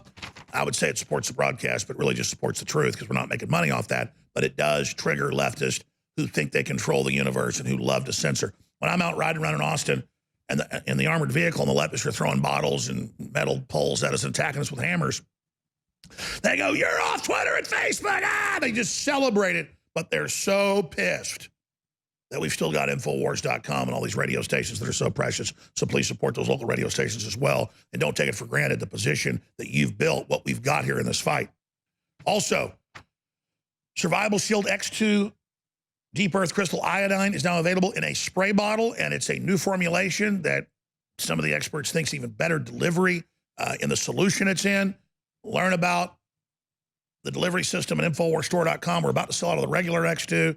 This is in, and it is $19.95, 33% off, and that supports the broadcast as well. And high-quality storable foods are available now more than ever. You need them. They last 25 years for all the uncertainty. Have that checkbox checked and support the broadcast. Now 4 weeks on average for delivery. It's really like 3 weeks, but they said, say 4 weeks. But they've gotten caught up. 4 factories in the U.S., high quality. You need to have storable food with the economy and the globalists and all the rest of the things that are happening. You need to be self-sufficient. That's a great way to do it, so InfoWarsStore.com. All right, Richard Reeves, former InfoWars reporter, good friend of mine of, I don't know, like 19 years now. Just get to the facts. What they're saying they're going to do, what the neocons are going to try, what the never-Trumpers are going to do ahead of the RNC, and what the people can do right now to ensure that they can't steal the nomination. Well, it's pretty simple. The people that are out there that are still in the old Mitt Romney, Bush, McCain wing are going to try to attempt to flood all of these conventions upcoming, the senatorial district conventions, state conventions, ultimately get themselves to the RNC. And if they can get a majority faction of McCain, Bush, Romney delegates at the RNC, there is a good possibility that they will overthrow that nomination of Trump and they will trot in somebody else. And one of the big red flag warnings was, as you know, earlier in this interview, you were showing that interview where you had Colin Powell being interviewed by Jake the Snake Tapper on State of the Union. And I happened to hear the audio of that on that program this past Sunday. And one of the clues is Tapper reminds us all, oh, by the way, you came in third in the 2016 presidential election. Alex, did you know Colin Powell came in third, actually, in the Electoral College? He had 3 Republican electors switch to Colin Powell. So he actually... And that was Nancy Pelosi's daughter that was honchoing that. It was, yeah. And so, I mean, there you are. So you have a lot of troublemakers all over. We got to be a little bit concerned about the Republican. Reince Priebus was the Republican national chairman at the 2016. Right now, I still believe that the lady's related to Mitt Romney, Ronna McDaniel. I think she's related to Mitt Romney. So that's right. So they've got all their little people in place. Potentially, yeah. Potentially she can overturn. They're going to take a shot at the president because they never get held accountable. And she can't do it by herself, though, because it's those delegates. They got to count the delegates. They got to deal with the delegates. We need delegates. We need info warriors that know. That's why they tried to sell, oh, no one can be there. It'll be virtual. That would be easier to steal. Explain that. Right. Well, then that's just it. Who the heck knows who's even in attendance there when it's all virtual? I mean, they can now. You don't hear the real yay or nay. You don't hear the up or down. Right. And even then, electronically, you could be hitting, the yes button or the no button, and it translates, via the magic of the internet. So how does somebody listening in Dallas or listening in Albuquerque, New Mexico, or listening in Buffalo, New York, or Jacksonville, Florida, or what do they do? Okay. It's very simple. Get on the internet and search for the GOP party's internet presence, website, etc. in your county. It has to be in your county, wherever you're located. Some places have parishes like Louisiana. And let's be clear, even if you're in a totally blue state, it doesn't matter because this is about the primary. You need to be more involved in the blue areas, right? Because that's where they really run the scams. Well, the Democrats have their own problems, okay? Regardless if it's a blue, there's always a Republican Party pretty much in every county. There's always a Democrat Party in every county. But I interrupted. Go back to how they do it because it's easy. Just go do it, folks. Right. What do they do? Find your GOP party's website, Facebook, etc. Contact the chairman of that county or parish or district that covers your area where you live. Simple as that. You've got to contact that GOP chairman and you got to ask him, how can I be involved in all of the upcoming convention process? Even if you didn't vote in the primary, for instance, in Texas, you can still participate in the Republican conventions if you do an oath of allegiance, basically an oath of affiliation. You can't participate in the Libertarian Party stuff. You can't participate in the Democrat stuff. You can only participate in the Republican Party side of the convention process. Then they're not going to allow you otherwise. But anyway, even if you didn't vote in the primary, you're still eligible if you've not violated those rules. And again, this is where the rubber meets the road. Right. This is like where the farmers are cutting down the corn and you later eat it, at the restaurant or at home. This is where the work's getting done. Right. This is where the work's getting done. This is where the sausage is being made, whatever cliche you want to come up with. But it's so vital. It's not sexy. It's not exciting. It's not. Except victory's really sexy. But hey, yeah, do we want to get our country back? That's where the excitement lies. So each info warrior, I think, you just need to take it on like a part-time gig where you do 6 or 8 hours a week, 10 hours a week. Oh, yeah, all these patriots who are great people are like, well, once the UN takes over, I'll just shoot them. This is the UN just took over with COVID-19. We got all the UN documents. I'm going to cover it next hour with special guest. Look, we don't want a shooting war, but believe me, if you're not going to go knock on doors and if you're not going to go down to precincts and if you're not going to go watch these politicos and get involved, you're never going to get in a war if we lose. We don't want to lose. We don't want a war. Yeah, we'll win a physical war, and I'm ready to participate in one if I have to, but let's not go there. If it gets to a shooting war, we lost. And what breaks my heart is knowing that, Alex, we have the numbers. I'll tell you what, to be honest with you, we have the numbers out there in the Info Warriors to not only take over the Republican Party lock, stock, and barrel, we have those numbers. If they all knew what to do and what action to take, we could have the Republican Party and the Democrat Party. If you want to get rid of election fraud, we control both sides of the ballot then. Both sides of the ballot could be under our control because all of these scoundrels that want to run for office, they come to the executive That's another point. The Democrats could have a revival. It could be taken over. Exactly. Yeah. Info Warriors in great enough numbers can take over the Democrat Party too. And by the way, Bernie bros, you should get involved in your convention process. Otherwise, you're probably going to end up with Hillary as your candidate on the Democrat side. Oh, they're now admittedly planning that. Yeah, so we're going to have to watch for that. That's just it. The new people say, why would they run a corpse? She looks healthy compared to Biden. Yeah, and actually is able to make a little bit more sense than Biden. Not much more, but some more. Yeah, so that's the scary thing is, okay, what are we going to see on the Democrat side? So how do you make a corpse look good? We'll put a more rotten one up there. Yeah, well, maybe that's it. Matt Drudge long ago, he said, pretty soon we're going to have head in the jar, right? So, maybe that's Hillary or Biden. I don't know. He's more head in the jar than Hillary was. Brain in the jar, yeah. Yeah, brain in the jar. It's like that old Saturday Night Live deal where Michael Corleone, Godfather 5 or whatever, they won't let me quit, and the brain's in a jar. Look at her. This is what we're up. We can't beat. It's like Revelation says after Satan's caged, people say, this is who did all this? I mean, that's pretty pathetic, creature. Well, the question is, has she hit her knees and her belly yet? I don't know. Has that happened yet? And what about Pelosi? At least one. She's the one that got the law passed calling black men super predators. Yeah. Well, and Hillary helped on that, right? So, but that one police chief set that new standard. You got to not just get on your knees, you got to get on your belly. Like a snake. Yeah, so we want to see all these Democrat leaders not on your knees, not sufficient. I want them to show their belly. I want them all to blow their brains out. I'm not going to do it. I'd like them to shove a gun in their mouth, pull the trigger.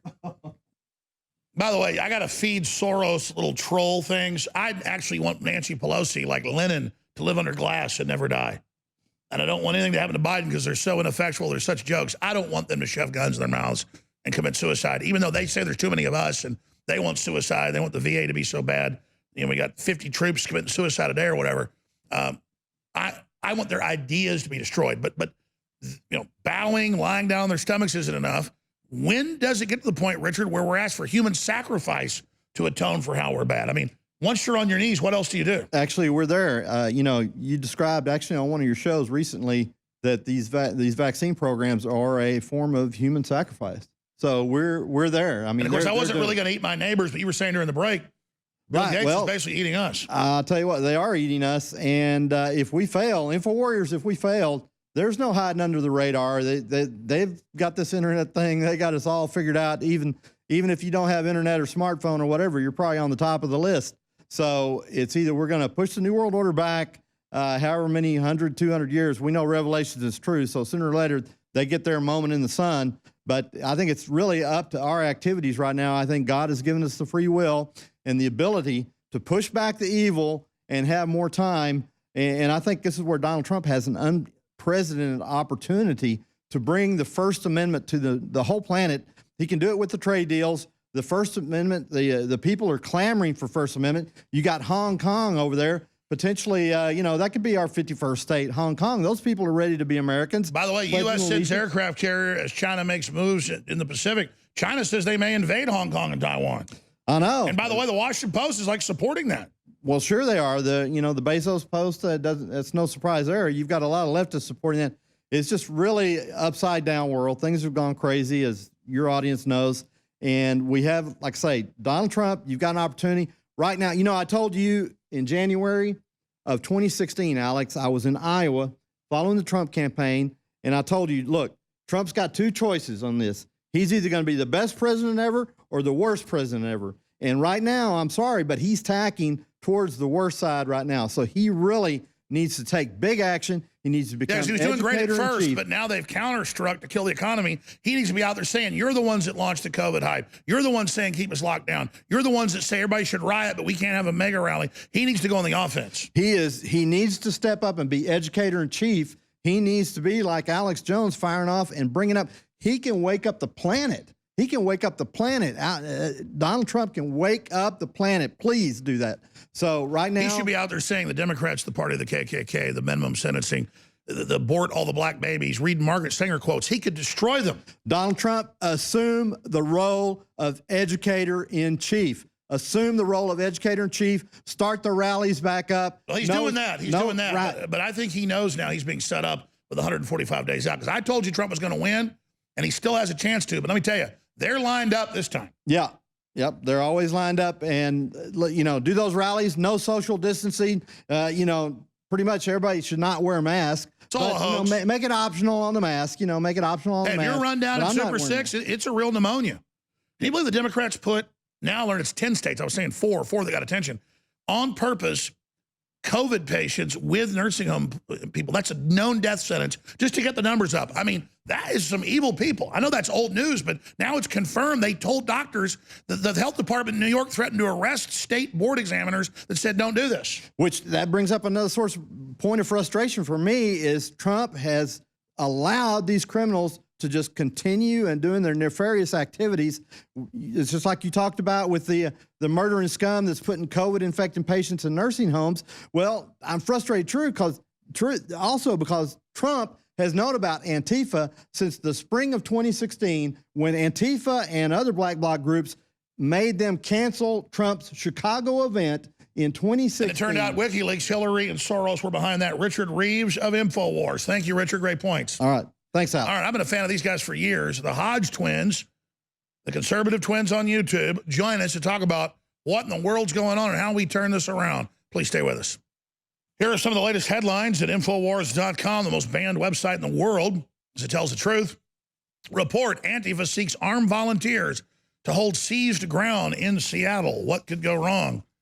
Gone with the Wind hits #1 on Amazon after HBO bans film. Neocon Colin Powell says he will vote for Biden and has now put out new comments. Check yourself, Negro. Cornel West explodes on Leo Terrell during Hannity debate about defunding police. I guess he's like Joe Biden. He's like, if you don't do what I say, you're not black, you're not American, you're not anything. This is getting absolutely insane. But you know what? I've decided before we go to our guest here, the Hodge twins here in just a moment, I have decided to join Antifa because they're the heroes when you randomly just attack somebody's vehicle. So here's a little bit of footage of me joining Antifa in an initiation yesterday. Look, there's a car right there. It's Hitler. Get him. Get him.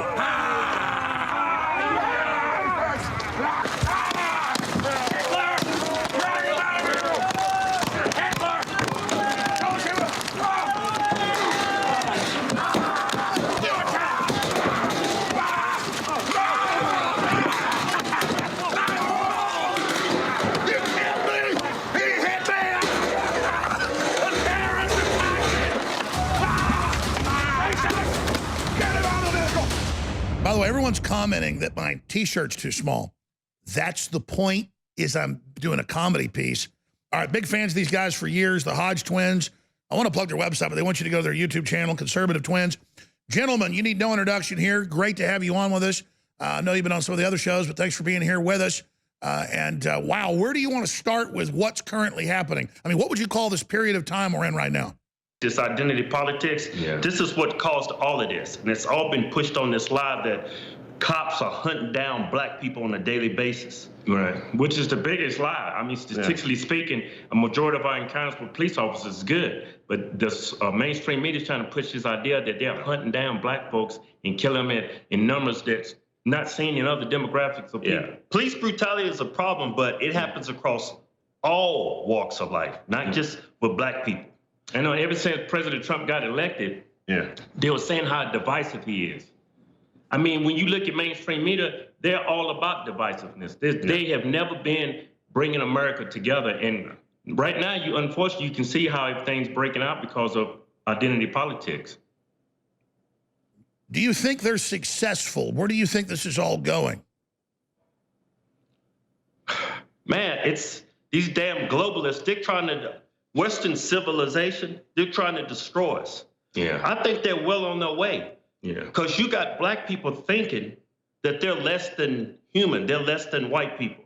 Yeah. They believe in white privilege. Yeah. They believe cops out here hunting us down. Yeah. That's all a lie. Malcolm X said this years ago. The media is the most powerful organization. They can make the innocent look guilty and make the guilty look innocent. They did it with Trump. They're doing it with the police. Yeah. They're actually causing our society to crumble.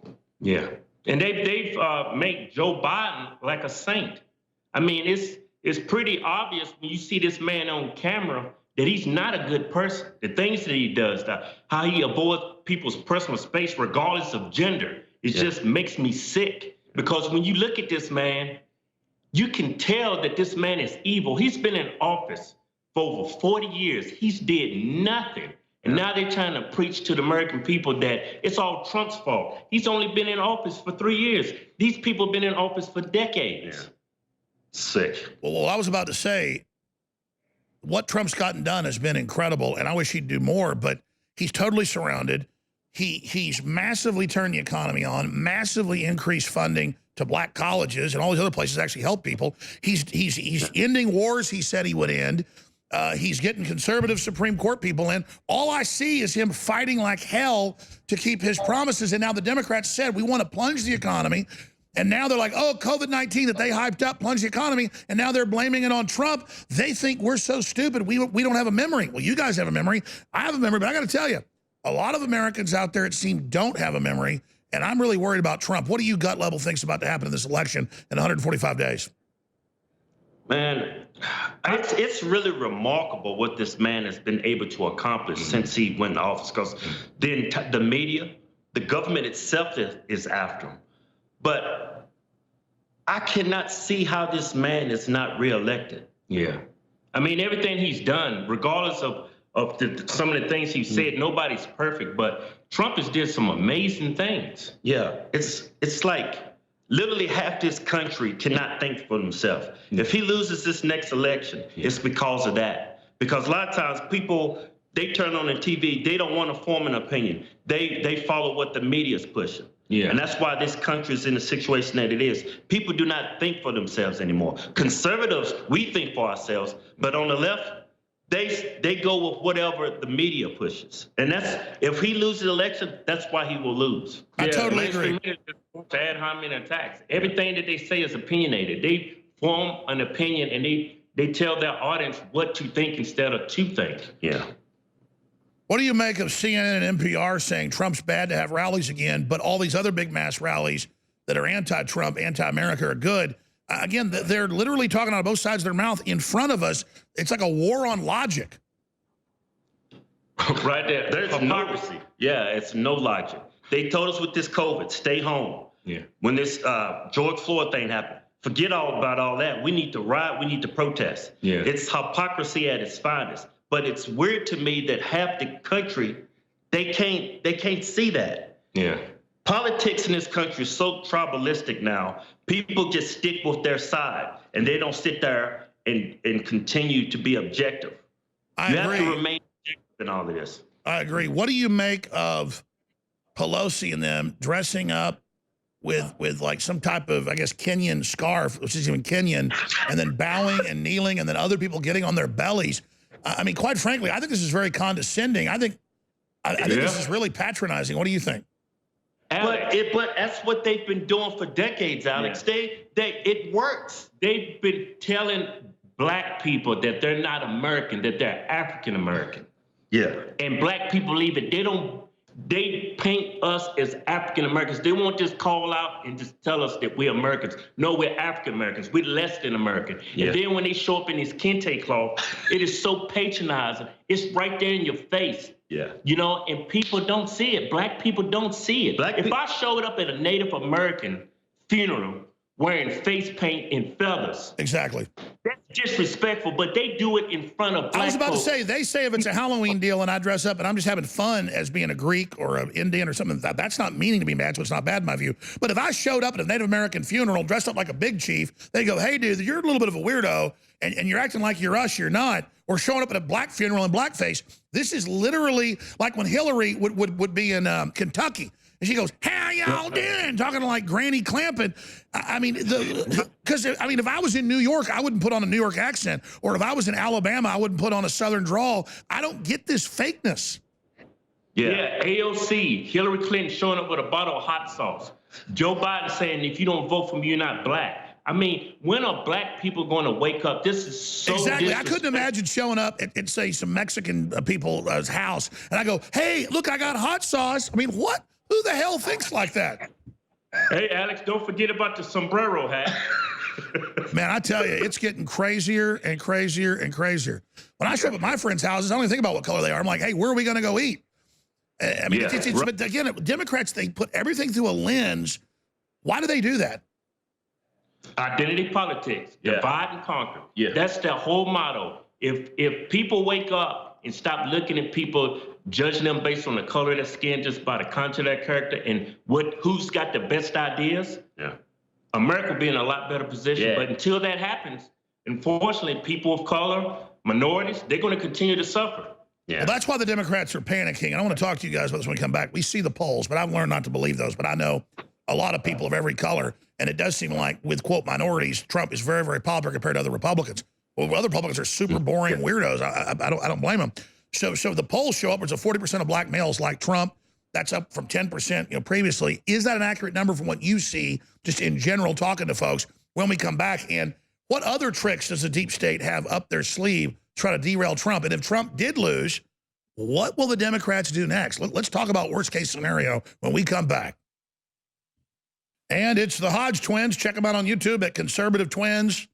They've got almost 500,000 subscribers, hundreds of millions, if not billions of views. Look at these new articles that just went live at newswars.com. Antifa releases list of demands after capturing 6 blocks of downtown Seattle. Demands include reparations, abolishing police, releasing violent criminals, and rent controls. And all it is a globalist mob meant to destabilize the country. I want to go back to our guest, the Hodge twins, and ask you that question, the unthinkable. What will Democrats do if they win the election, in your view? Man, they will destroy this country. Their ideas have never worked anywhere. Socialism, I mean, they will actually destroy this country. Yeah, it'd just be one step closer because, you look at all great nations, all great countries, all empires, they never fall outside of the country. They always fall within. And the Democrats, if they win this next election, they're just one step closer to destroying this country and try to remodel this country as some socialist, communist country that's their main motive. That's what they want to do. They want to ruin Western civilization. They want to ruin our celebrations, our holidays, and they want to turn into something that's evil and corrupt. And socialism works on paper, but in reality, it doesn't work. It's never worked. Yeah. But it works for the people that bring it in. They sure get rich. Oh, definitely. Yeah, definitely. Yeah, you have the elitists like Hollywood, politicians, they're doing well, but the majority of America, they're going to suffer. What do you make of, I think it's Trump's biggest failure, and he says he's going to do something now, but the censorship is now over everybody, everything. All my family, a lot of them, I would even call them super conservative. If they just say something supporting the president, they get blocked on Twitter or Facebook. They're blocking everything now. They're censoring the president's tweets. Yeah. Yeah, I was reading an article yesterday. They're actually trying to ban the president of the United States from Twitter. I mean, just when you think it couldn't get any crazier. Yeah. It just keeps getting dumber and dumber and dumber. It's like it doesn't stop. It's because these people who are in leadership positions as Democrats, they don't have any ideas. They're not very smart people. Yeah. And people on the left, they get voted in because they're gay or black or they're female. They're not elected because of their ideas. It's because of their identity. And then the females or the black folks that are actually smart and patriots, they get blocked and attacked by the left the most. In fact, I mean, can you speak to that? Or maybe I'm wrong, but isn't the greatest bullying reserved for people that happen to be black or a woman or whatever who are successful but who aren't doing what the Democrats say? Yeah, all the racism we experience is from blacks. Yeah. We get death threats. Yeah. Just because I don't agree with the leftist mob, with the leftist agenda, because I have strong conservative values, I'm called racial slurs and they get a pass. If a white man comes out and call a black man the N-word, they're crucified. But on the left, when they do it to us conservatives, it's okay. Yeah. What we need to do is people like conservatives in general, we need to stop being so nice. Yeah. We need to wake up. These people are every day, from the moment they wake up, what they're going to do to ruin our country. People on the right, we need to wake up, we need to stand up, and we need to do something about it. Or just sit back and let this country get destroyed. By the way, you're calling them evil and corrupt. I know the listeners know this, but even I have been in the trenches for 20-something years. When I go to these rallies now, Democrats didn't used to act this crazy. Now, I'm not being mean to white people, but let's just say it. It's like 90% crazy, wild-eyed white people screaming, F you, you're white, shut up, you're white, you can't speak, and they're white yelling this at you. I've got hundreds of videos, and it's like they're so cartoonish, and I don't know what happened to them. I mean, I know you've got some rabid black people after you, but I mean, I know you've been out to rallies and stuff. These are some weird white people, too. And their Skype froze right there. As soon as it comes back, we'll talk to them about that. And they mentioned what's wrong with the left as well. I was sent by a very well-known talk show host, I'll leave it at that, a very interesting piece of information about an hour ago. And during the breaks, I was reading it. Rolf Deegan on Twitter said people vulnerable to depression are less likely to identify with mainstream right parties, less likely to vote for them, and less likely to place themselves on the right side of the ideological spectrum. And there's a big medical study that's been put out by a major medical journal, Depression and Politics Almost Blue. And it just goes on to say it's almost completely blue. Who's on the drugs? Who's on the psychotropics? Who is having all these problems? And I'm telling you, folks, you go out, you get around Democrats, it is a lunatic asylum. 20 years ago, there were a lot of weirdos in Democratic circles, but most of them were anti-war. They were into health stuff. They were pretty smart about, cell phones cause, cancer. I mean, they were informed. I don't know. Are they all dead now? Where'd they go? Man, Soros bought up the left, and it is rabid, crazy people. Let me tell you something. We go out to any Democrat event, and we have to use a fake, not a fake organization, but, like an Action 7 or something else, just so they don't try to kill our reporters. And it's like a mental institution. We've all seen mentally ill homeless people. It's very sad. A homeless corner bus stop is more sane than a Democrat event. And then you get all these other people hyped up that are following it all that just start beating the snot out of white people. And I mean, if you had groups of white dudes blocking a road, beating up black people randomly, everyone would completely and totally freak out. So it's crazy. And you read the Antifa documents that we got. Hello, FBI. Hello, everybody. You should be investigating this for the plans for martial law in Baltimore in 2015. It's white Antifa saying we're trying to agitate the blacks to do something. I would never think I'm going to go down to a black neighborhood and I'm going to try to manipulate them or pay them to go commit crimes so I can speak for them and say, look, the blacks are rising up. But that's what the corporate media, that's what all these shills are doing. That's what they're pushing. Again, our guest, Skype broke down. It happens more and more. Skype's now telling folks if your politics is wrong, you can't use it. It's all part of the surveillance. I'm not saying that happened here, but as soon as we get the twins back, we'll do that. Really interesting fellows. They do some great videos. The Hodge twins, conservative twins is what it's called on YouTube. Separately, we have $9.95, which on average is the average cost. So instead of like saying this shirt's $5, does it cost $5? This shirt's $13, it's $13. We just averaged it together, did the math. It's around $9.95 or so, the average cost of a shirt. So whether it's a designer shirt or whether it's just a regular shirt with a great message, like Mass Murderers Agree, Gun Control Works, or an InfoWars shirt, or a designer Space Force shirt that costs like $10, they're all $9.95, and they've all got Infowars.com or Newswars.com or Band.video on them. And you can choose your own adventure. You wear an InfoWars shirt in the leftist area, they'll try to kill you. You wear it in a conservative area, somebody will probably buy you lunch, or you might meet your wife or your husband or whatever, your boyfriend, girlfriend. I mean, it's really a way to meet people. It's a way to wear your colors loud and proud. The left wants to extinct this behavior, so now you got to do it. Because if you think Alex Jones pops out here on air, I now wear Space Force and InfoWars shirts in restaurants all over Austin because I'm not looking for trouble, but I'm not going to pull my horns in. Because usually I wouldn't wear one of my own shirts. I kind of want to fly under the radar. Man, wear my shirts 90% of the time now. My wife's like, you never wear button-up shirts. You never wear, you're not gonna, all I wear is InfoWars. She wears it now too. Because, you want to shut me up? Good luck, leftist turds. Not going to happen. Get your shirts at cost right now. All right, well, it's our internet, ladies and gentlemen, that's been down, a bunch of it. It's internal. It's not Bill Gates doing it today. But we are on the radio and TV satellites, and this will all be archived to Infowars.com and Newswars.com. We're not a $100 billion company or $1 trillion company like Apple or a $700 billion company like Google. We are all our own infrastructure, radio, TV, satellites, the feeds, the connections, all of it. And we get attached to certain pieces of equipment around here. And a lot of weirdness, but we're going to continue to try to stay on air as long as we can.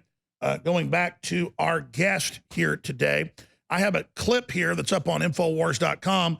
Check yourself. Cornel West explodes on Leo Terrell during Hannity debate about defunding police. This is all this bullying about people's views. Here it is.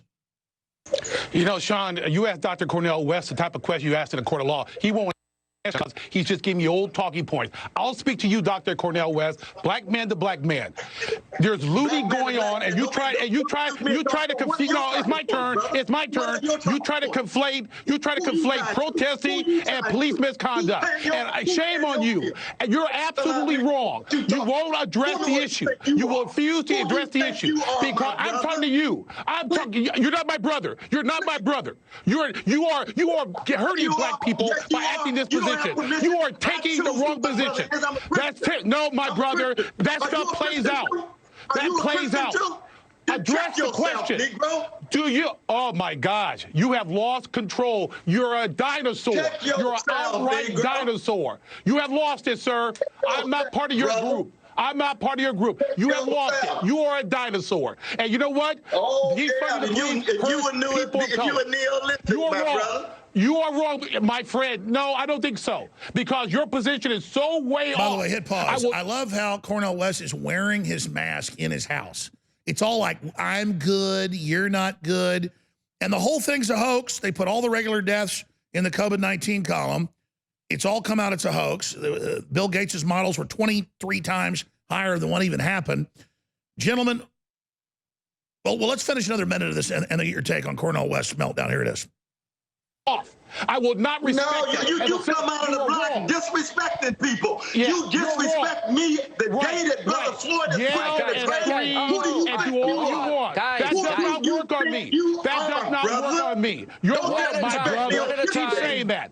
It's all talking points. Old talking points. Those are old talking points.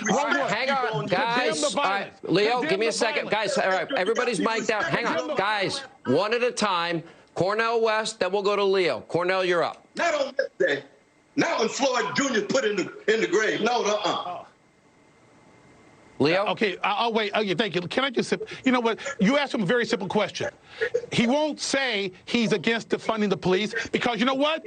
He's in favor of defunding the police. I'm opposed to it. And this man is a dinosaur. We have to protect our community, our black community. And you know why Professor West and I are on this program? Because we have education. We have to improve education. Let me go back to Professor West. Professor, go ahead. I love the term. I call mainstream media dinosaur media. I coined that term 20 years ago. But this whole system is a dinosaur system. What do you guys make of this freak out? Defunding the police?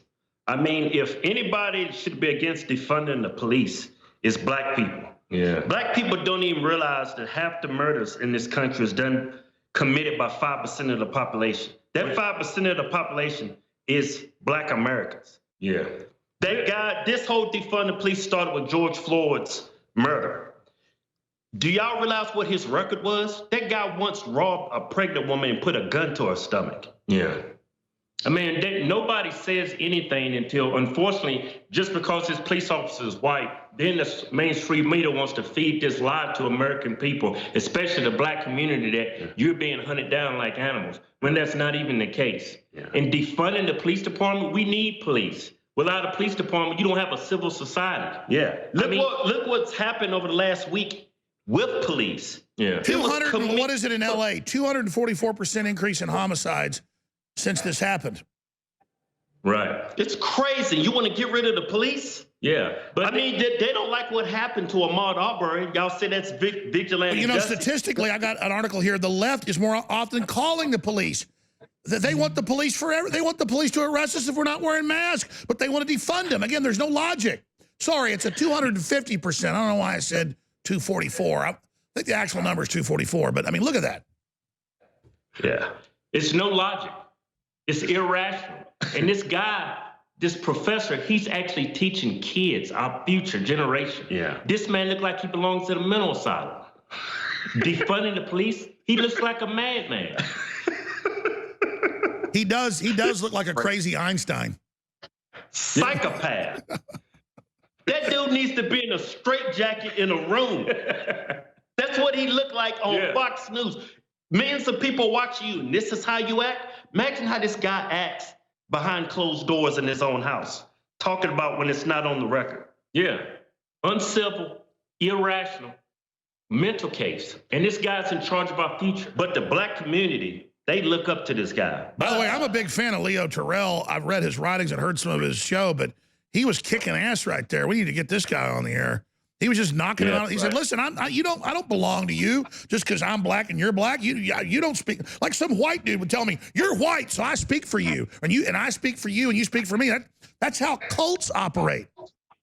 That's exactly it.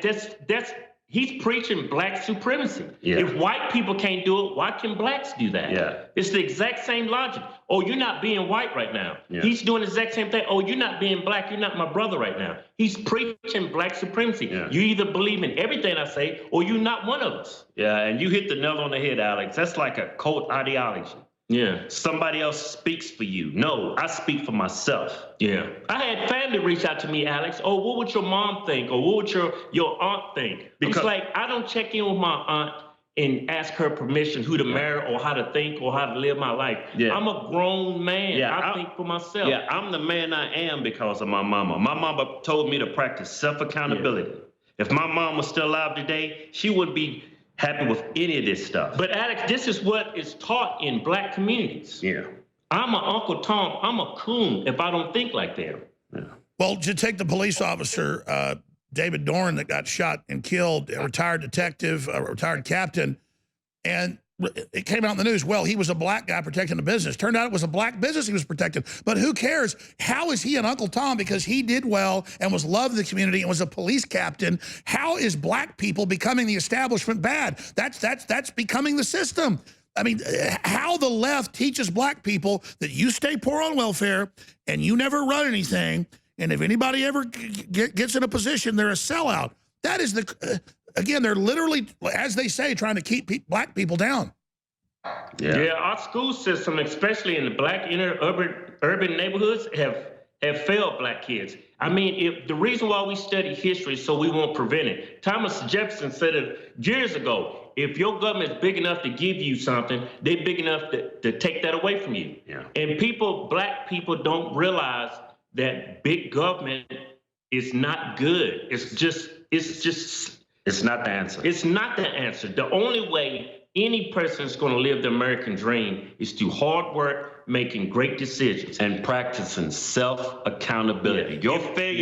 Your failures cannot be blamed on the white man. You need to look in the mirror. Yeah. Your failures cannot be blamed on something that happened 400 years ago. Yeah. Black folks are actually walking around thinking they're slaves. They keep going in the past. We can't change the past, but you can change your future, being self-accountable. Well, it's not just black folks. I know so many people that think being a victim is like they're royal or something. Oh, something bad happened to me, so now you've got to take care of me and feel sorry for me. I had all sorts of bad stuff happen to me. And quite frankly, the fact that I survived it, I look back on those bad times, And it's like they were good. I'm not defending bad things happening, but Nietzsche said it. That which doesn't kill you only makes you stronger.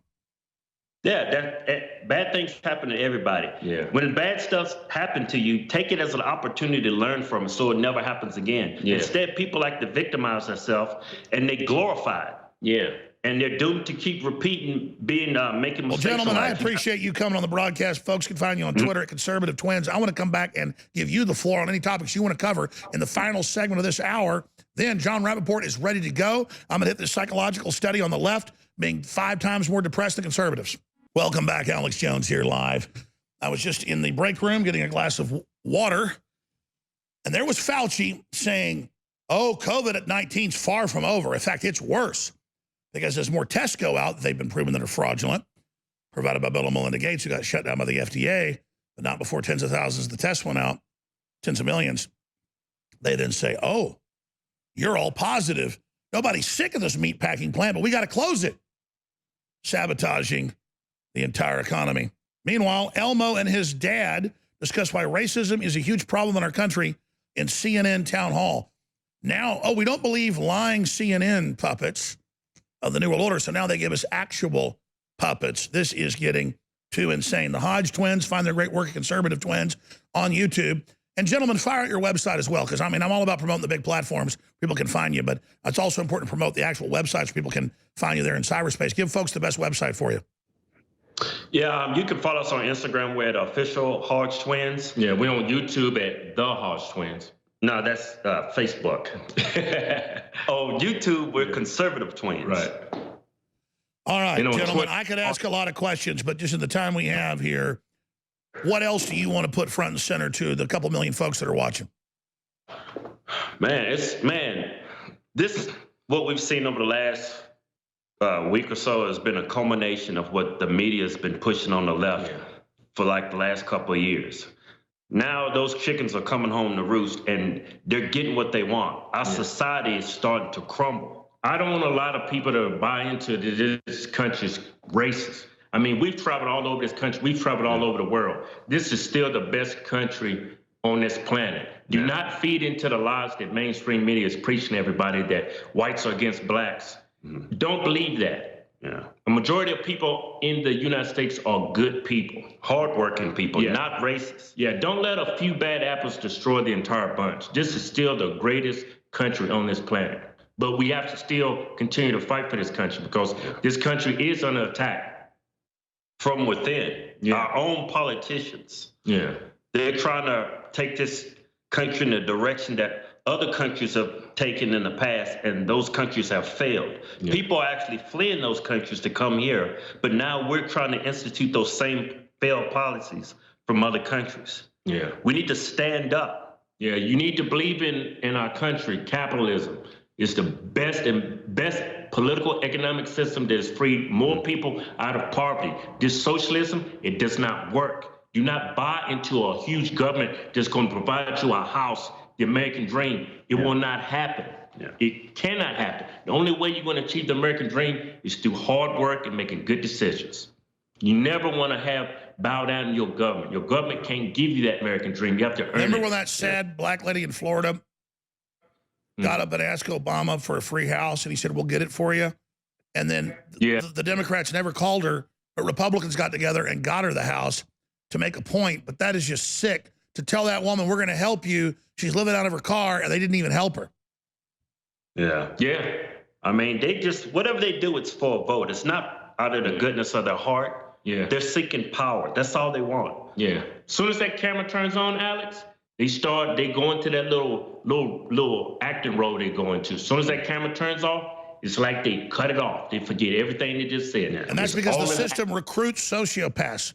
Sociopaths are maybe 1 out of 50 people, folks, but the studies show that it's sociopaths and psychopaths at the top of a government during its collapse. And I think we're going into the collapse cycle. As you said, I hope we can have a renaissance and come out of it. What do you guys see long term? Long term, Trump's got to get reelected because, I mean, what they're pushing on the left, Biden has no backbone. This guy's actually pushing policies he's never stood for his 40 years in office. He's never stood for any of this stuff, and now he's advocating for all this socialist crap. all these horrible ideas. It's because he has no backbone. Trump's a true leader. He's going to take this country in the right direction. He needs to get reelected. I hate to imagine him losing the election, what that would do. I couldn't imagine it either, but sometimes, Alex, you do have to take 2 steps backwards before you can walk forwards. Hopefully, we don't have to take those 2 steps backwards in the meantime. We took those 2 steps back with Obama. Trump, we taking steps forward now. Right. No, I agree, but you talk about a backlash, though, if Biden got in, because look, here's the deal. Maybe Trump's going too far with his prison reform, but there are people that have been in jail 30 years for one thing. They need to get out. I mean, I think some of it is too extreme. But here's Trump doing what liberals always said they wanted. Biden's the guy with lock up all the black people, and then he's the one up there saying Trump wants to hurt the black people. I mean, it's just not true. It's just, when you know the players, it's ridiculously fraudulent. Yeah. Yeah, it's like how many times someone's going to tell you these lies. Like, remember he showed up at the black church and told everybody they're going to put you back in chains. And there's no pushback. Yeah. They believe everything this man says. They on the left, they preach that old white men are racist, but they sit back and listen to him. Yeah. Joe Biden's an old white man. There's nothing wrong with being old and white. Yeah. Usually I'll tell you this. The average old white person is like a virtue signaling liberal who literally is on another planet. I mean, it's just crazy. I wouldn't call them liberal anymore, Alex. They're far from liberal. Yeah.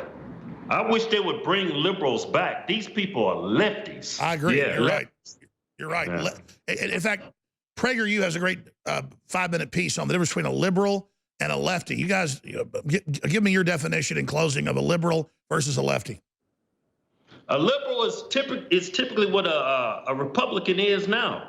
Leftists, they're illogical, they're irrational, their views are hypocritical. Yeah. I mean, they back in the day, with just dumb stuff. There's no such thing as gender. Science has already proven this hundreds of years ago. Yeah. Yeah. Typical liberal nowadays, they don't believe in anything a true liberal believes in, like Second Amendment, freedom of speech. Yeah. Everything nowadays, they've stolen that term liberal and made it into something that is not. I totally agree. Yeah, but they're not liberal anymore. They're leftists. They're illogical. They're no reasoning whatsoever. Never knew what you had until it's gone. I wish the liberals would come back. I agree. Back that up. I love how that one senator with the white hair, I forget his name, he's got a leopard print face mask as well with his Kwanzaa outfit. I mean, it's just ridiculous. I mean, like if I showed up at Black Friend's house in like a Zulu outfit, they'd be like, what the hell is this? Be like, is this a joke? What? They'd laugh about it. But I mean, if I showed up serious though and said, I like you, and I had like a black face on, I was in an African outfit, they'd like, I mean, this is crazy, man. These people are crazy. Again, why don't they know how that looks to the average person? Right. I mean, I was thinking maybe Nancy was gonna braid her hair. I thought what's the big guy's name? Jared Nadler. Maybe he should have showed up in cornrows. Yeah, cornbraid. He doesn't. I don't think he knows what planet he's on, man. Look how he's trying to put the mask on. That was like, and this guy can't even put a face mask on. This guy is a member of our government. He's a committee head. And then she can't even get back up. She's leading this country and she doesn't know her own physical health. If I get down right here, I'm not going to be able to get back up. But she's leading this country. I was about to say, nothing against her that she couldn't get up. But if you can't get up, don't do that on camera. Exactly. But you know why she did that, Alex? They thought they was going to edit that part out. She knew she couldn't get back up. They wanted those cameras to make them look good. Yeah. These people are crazy. Gentlemen, you're awesome. And again, on YouTube, it is Conservative Twins. And people can find everything there. The Hodge Twins, we love you. Please come back again, my friends. Oh, thank you for having us, Alex. Thank you, Alex. Folks, please boost what they're doing. They're reaching millions of people a week. They've got a lot of courage. And please boost us. The only way we get out and reach new people is when you take action. All right. Normally, somebody who's a great host, John Rappaport's like, yeah, I don't care if I do the show or not, fourth hour. He's like, I want to do the fourth hour today. John Rappaport is fired up. He is ready to take over. But I've got to play Fauci. And the crazy stuff he's doing, and then this report about Democrats being way more likely to be on psychotropics and being depressed. We already know that, but they don't just look like mental patients for nothing. They are mental patients. And the mental illness is growing because it's been made fashionable to turn loose of your mind and go crazy. So that's all coming up. Separately, high-quality, storable food is now available, now only a 4-week wait. In fact, some people are getting it in 2 weeks. With all the craziness in the world, folks, you need storable food in case Trump fails, in case we fail, in case it goes into total depression, which there's a good chance it will. I don't want to be negative. I'm just telling you, you're crazy if you don't get storable food in the highest quality, very low price, very affordable, ready to ship to you, is available at InfoWarsStore.com. And then that funds this infrastructure and everything we're doing, and a lot of upgrades and a lot of things we're doing behind the scenes. Take a lot of money to run this operation. So I want to thank you all. We've got, like, I learned 10-year-old switches for the internet. That's $60,000. They just reordered new switches earlier because it knocked us off the internet. So that just, it takes money to run this. I want to thank you all for your support. InfoWarsStore.com. We now have the X2 and spray bottles as well. The Republic is live. Operation Off-World initiated. Brain boost completed. Galactic orbit commencing. I'm Alex Jones, your host, broadcasting worldwide. I wanted to hit this because I've meant to do it for days. When I get up here and I say the United Nations is running the riots, the UN's running our medicine, I don't just say that. Treaties signed by George Herbert Walker Bush and others have us under UNESCO. And even though Trump 2 years ago pulled us out of UNESCO in the UNESCO treaty, which is a great thing Trump did, just like he's pulling us out of the WHO, it's still being implemented through the agreements and bureaucracies because Trump isn't a mastermind of studying how this works. And I'm not blaming him. He was running hundreds of properties and all this other stuff. But we've done the study. Attorney General Loretta E. Lynch, back at the time, this is 2015, announces the launch of the Strong Cities Network at United Nations General Assembly, justice.gov. There's video of her saying the UN will oversee our police and disarm them. Obama administration and UN announced global police force to fight extremism in the United States. They already run our health care. Launch of Strong Cities Network to strengthen community resilience against violent extremism, justice.gov. And you read it, and it says they'll disarm the American people and the police and then have a UN paramilitary force that controls it all. You need to go read this from yourself. You need to understand what's really going on. But we're going to go to break and come back with Fauci saying the lockdown never ends, and then John Rappaport taking over. But first, this is on Infowars.com. Elmo and his dad discuss why racism is a huge problem in our country at CNN's town hall. The new gimmick is, oh, you know the puppet politicians. You don't like them, or the puppet reporters reading teleprompters. How about actual puppets now talking to you like you're 5 years old, trying to put you into a trance? Here it is. Daddy,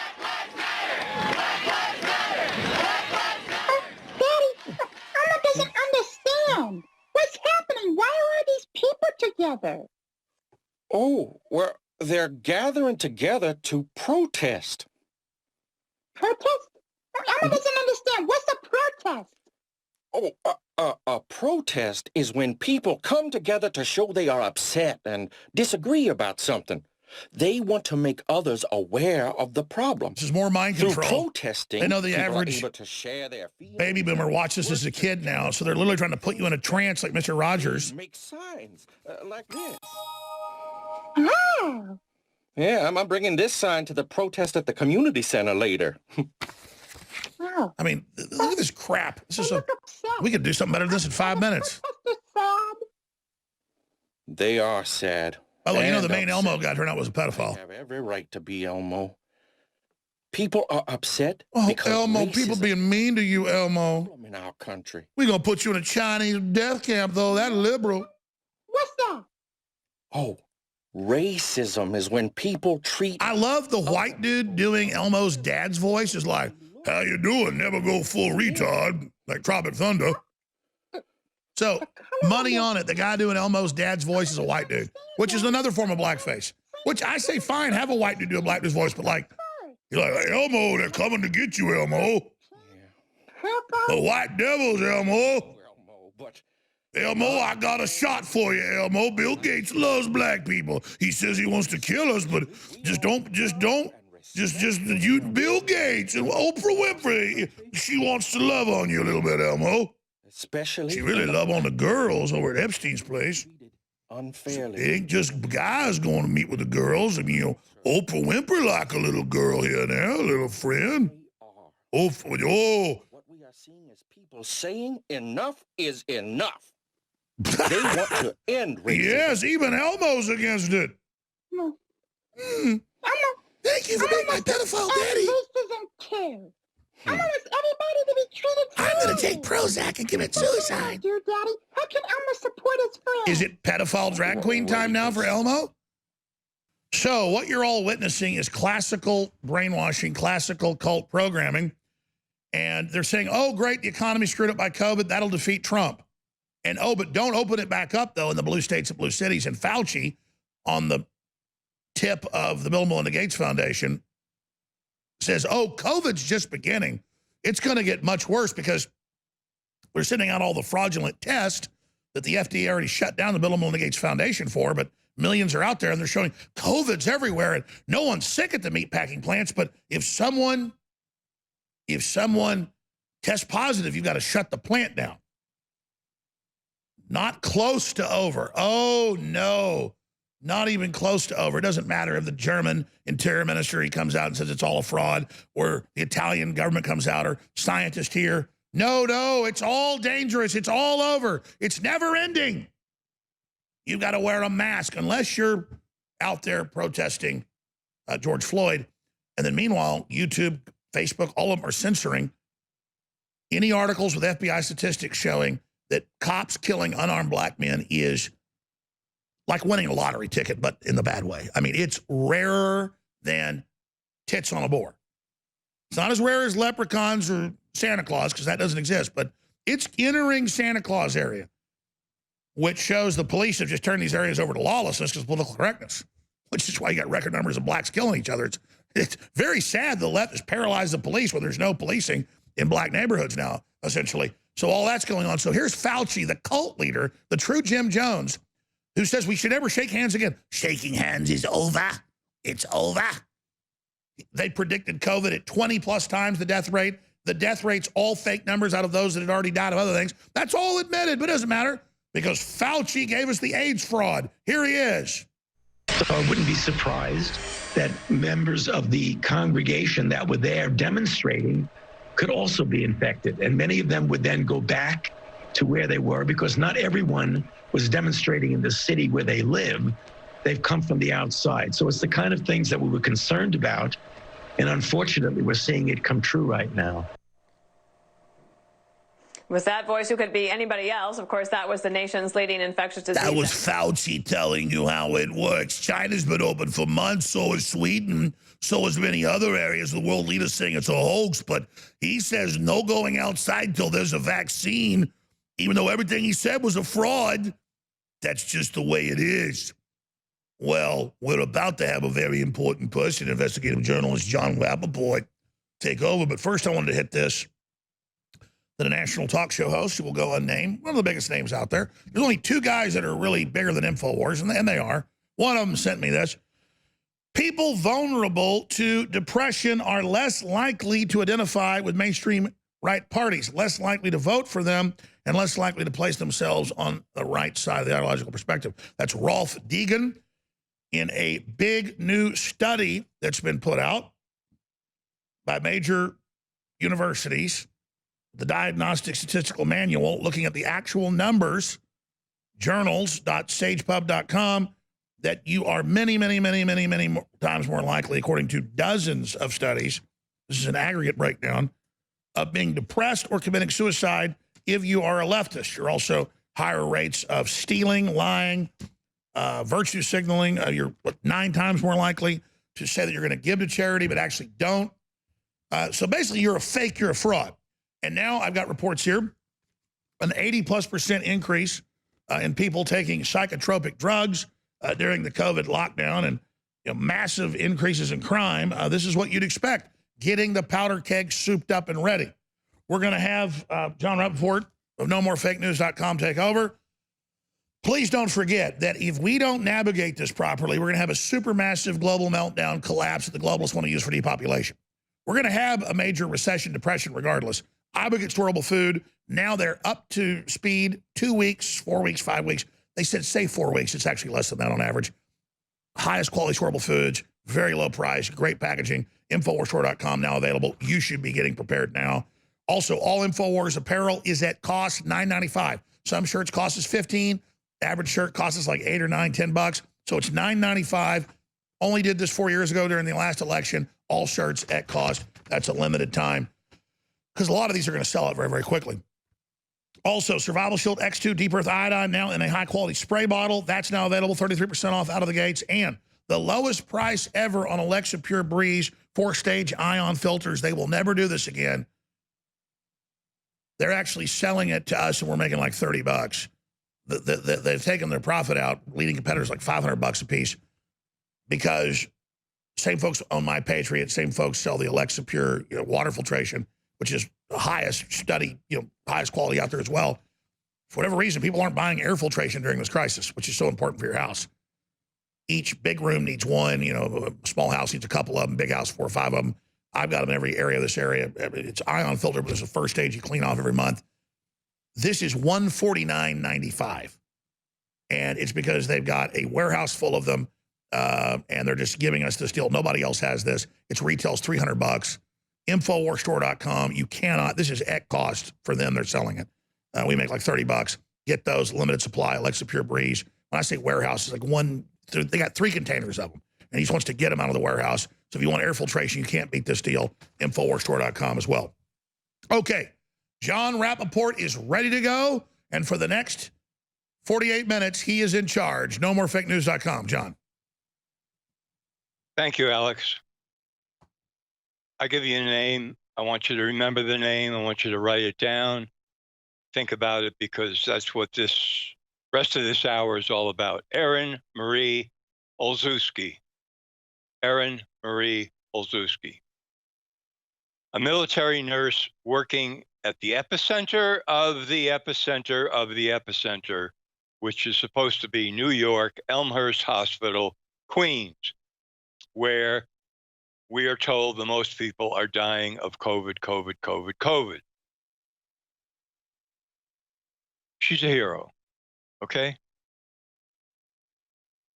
She went undercover in the hospital with video camera, with audio, talking to nurses, talking to doctors, and she was interviewed at length, over an hour and 10 minutes. There she is on your screen. We've got 8 clips. We're going to play them. I'm going to talk about them. This is a major, gigantic smoking gun on what is happening. One piece of background. July 26, 2000, Journal of the American Medical Association, Dr. Barbara Starfield, revered public health expert at Johns Hopkins School of Public Health, published a review, Is U.S. Health the Best in the World? In it, she describes the following. Every year in the U.S., medical treatment in hospitals, including errors and what else would you call it? Mistreatment, result in 119,000 deaths per year, added up per decade. This does not even include deaths as a result of toxic meds or vaccines. Mistreatment, errors in hospitals. We're going to be talking about one of these now. Elmhurst Hospital in Queens, New York, supposed to be the epicenter of the epicenter. Play clip 1. I am pulling up like their laboratory results. So if you look here, you'll see COVID-19 bioreference lab. Here are the test results. As you can see, 5/1/2020 at 17:16, not detected. They test for a second time, 5/4/2020 at 17:59, not detected. So both of those are negative. Scroll up to the top. This is my patient.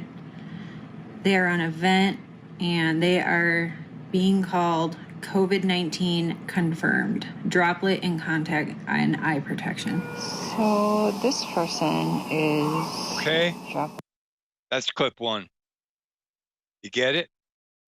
Labeling people, even the people who by their own test, talked about that before, negative, no COVID, mark them COVID, stick them on a ventilator.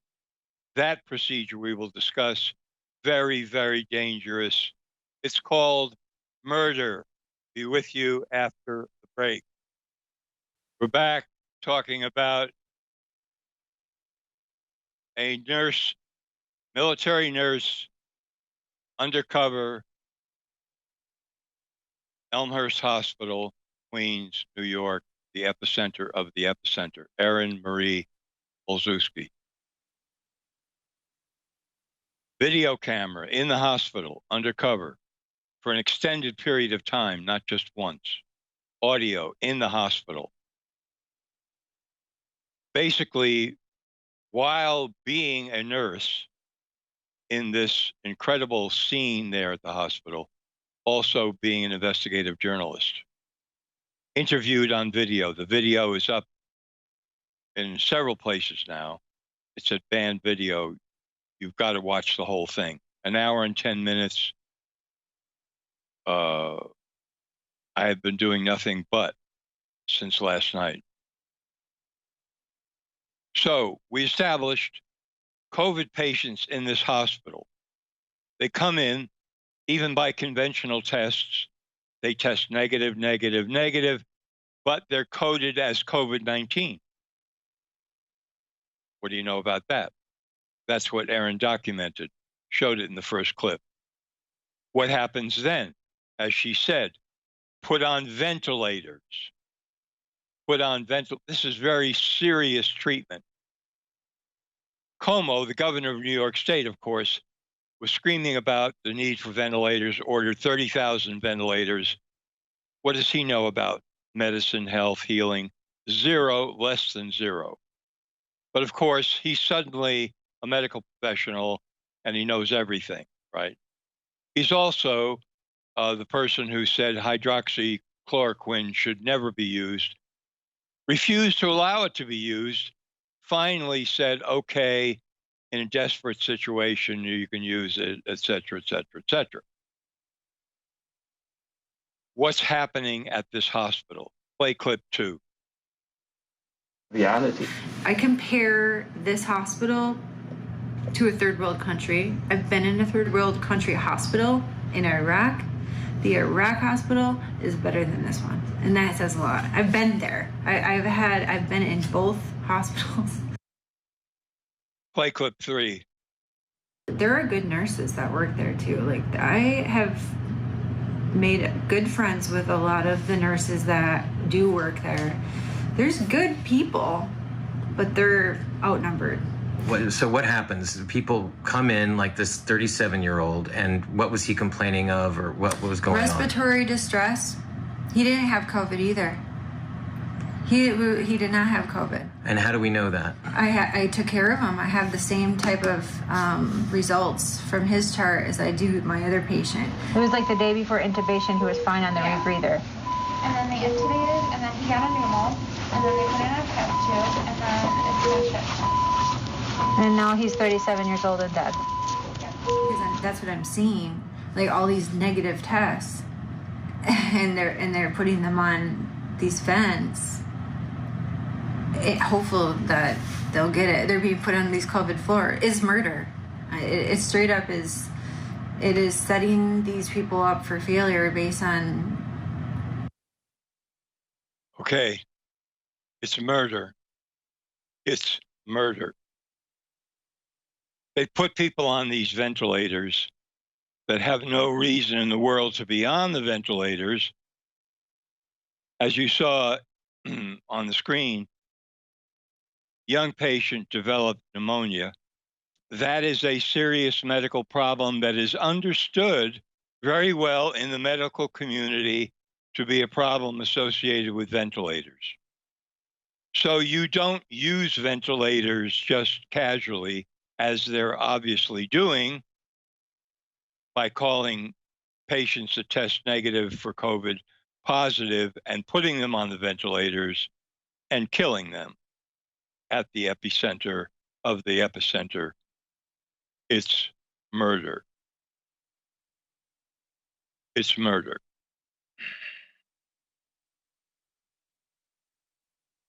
Does the governor know? Does the president know? Does the mayor of New York know? Does anybody in New York really know what's going on at this hospital? Does anybody in New York in an official position really know what's going on at any of the hospitals in New York? So at this particular hospital in Elmhurst, they're generally serving the poor, Black, Hispanic populations. What about the elderly? Another, quote, demographic. What about the elderly at this hospital and other hospitals in New York? How are they dealing with them?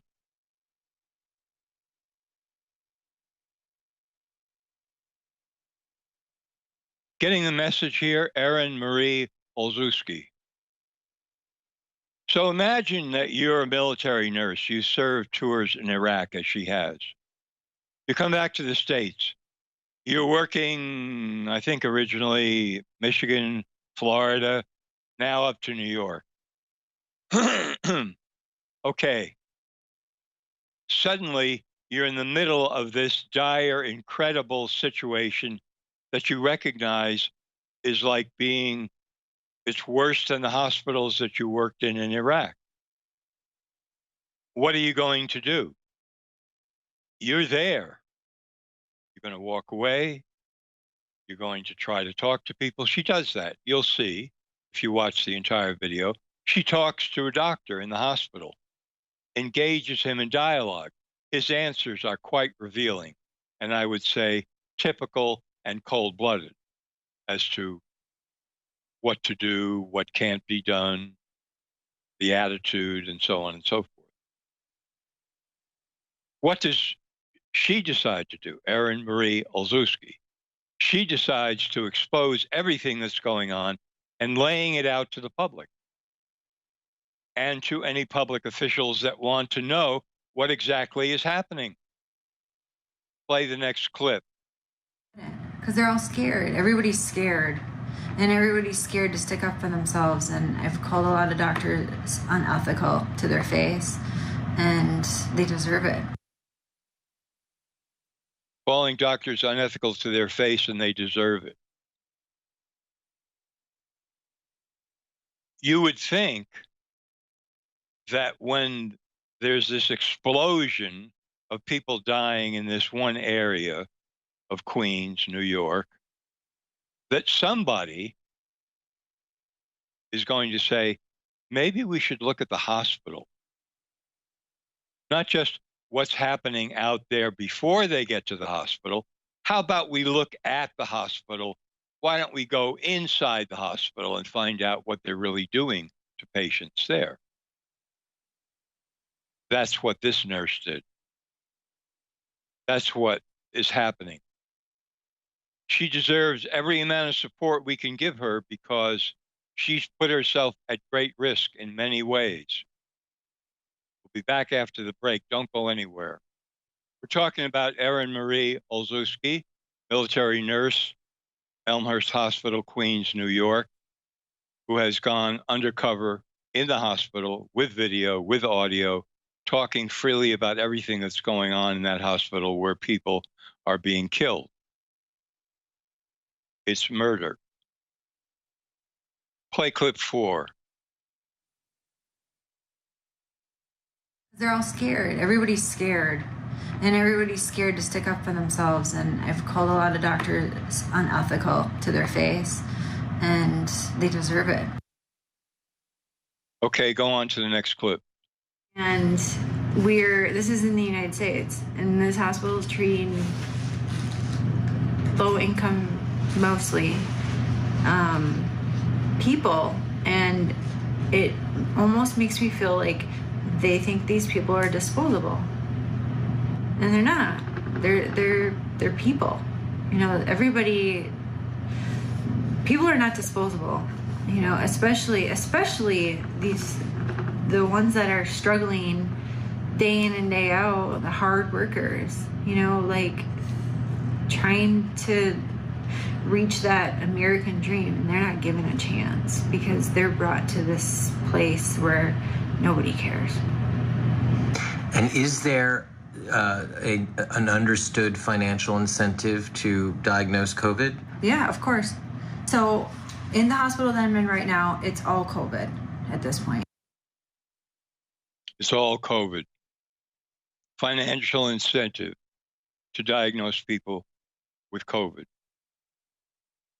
Their own tests are negative. They're diagnosed with COVID. And again, what does that mean? It isn't just a game they're playing to get money. It is that because the insurance payouts, as I've described before, are considerably higher when you have a patient come into the hospital and is diagnosed as COVID. We understand that. We're talking about something a lot more serious than that for the patient, which is they're put on a train from the point of the diagnosis in this hospital onto ventilators. Highly risky procedure. It's not just, put them on a vent. No. The people that are working these things have to know exactly what they're doing, have to be doing it for exactly the right reason with the individual patient, if absolutely necessary. This is not a one-size-fits-all, as the nurse Erin describes here at some point in the video. And as you'll see, because we're leading up to this, there will be a section here where it's much worse than just the ventilator. There's more involved on this train to death and nowhere than just being put on a ventilator, which itself is dangerous enough. Using the wrong protocol, too much pressure on the lungs, collapsing the lungs, destroying the patient's life, etc. Pneumonia that leads to death, etc., from the ventilator. But there's even more. And I want to make sure that we get all this in. So go to the next clip. Doctors in here, you know, I guess the word traveled after this. You mentioned earlier that this is a common occurrence where people come in able to speak and they just have low oxygen levels and they're put on a vent. So what's going on there? I don't know. I honestly have no idea how they're assuming everybody is just the same. There's no individuality anymore. These residents, I think a lot of them are just stone cold.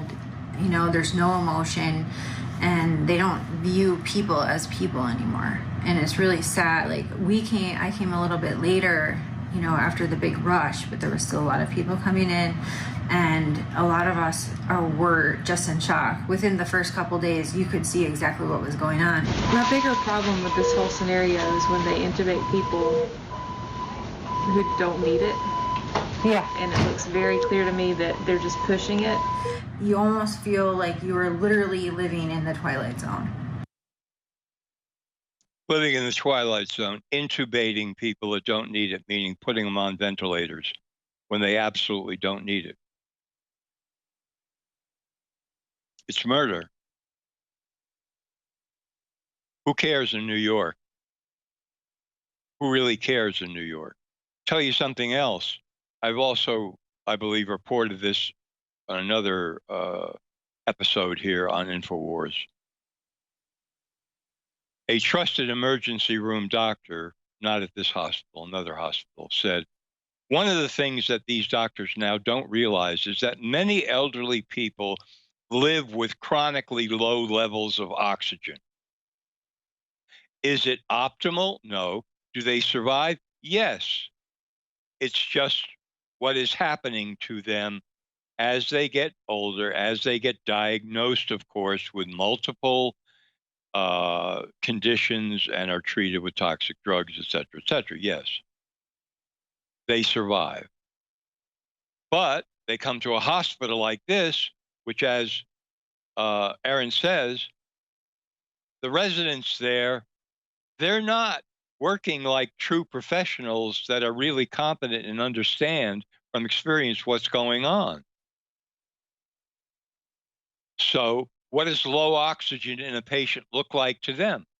In an elderly patient, put them on a ventilator, put them on a ventilator, put them on the train that leads to the ventilator, that leads to pneumonia, that leads to wrong protocol, that leads to too much pressure, that leads to collapsing of lungs, that leads to pneumonia, that leads to death. Put him on that train because he's an old or she's an old person who has chronically low levels of oxygen but manages to survive year to year, decade to decade to decade. But they don't recognize that. They don't see that. They don't know that. They have no clue. Who is educating these people? Who's responsible for that?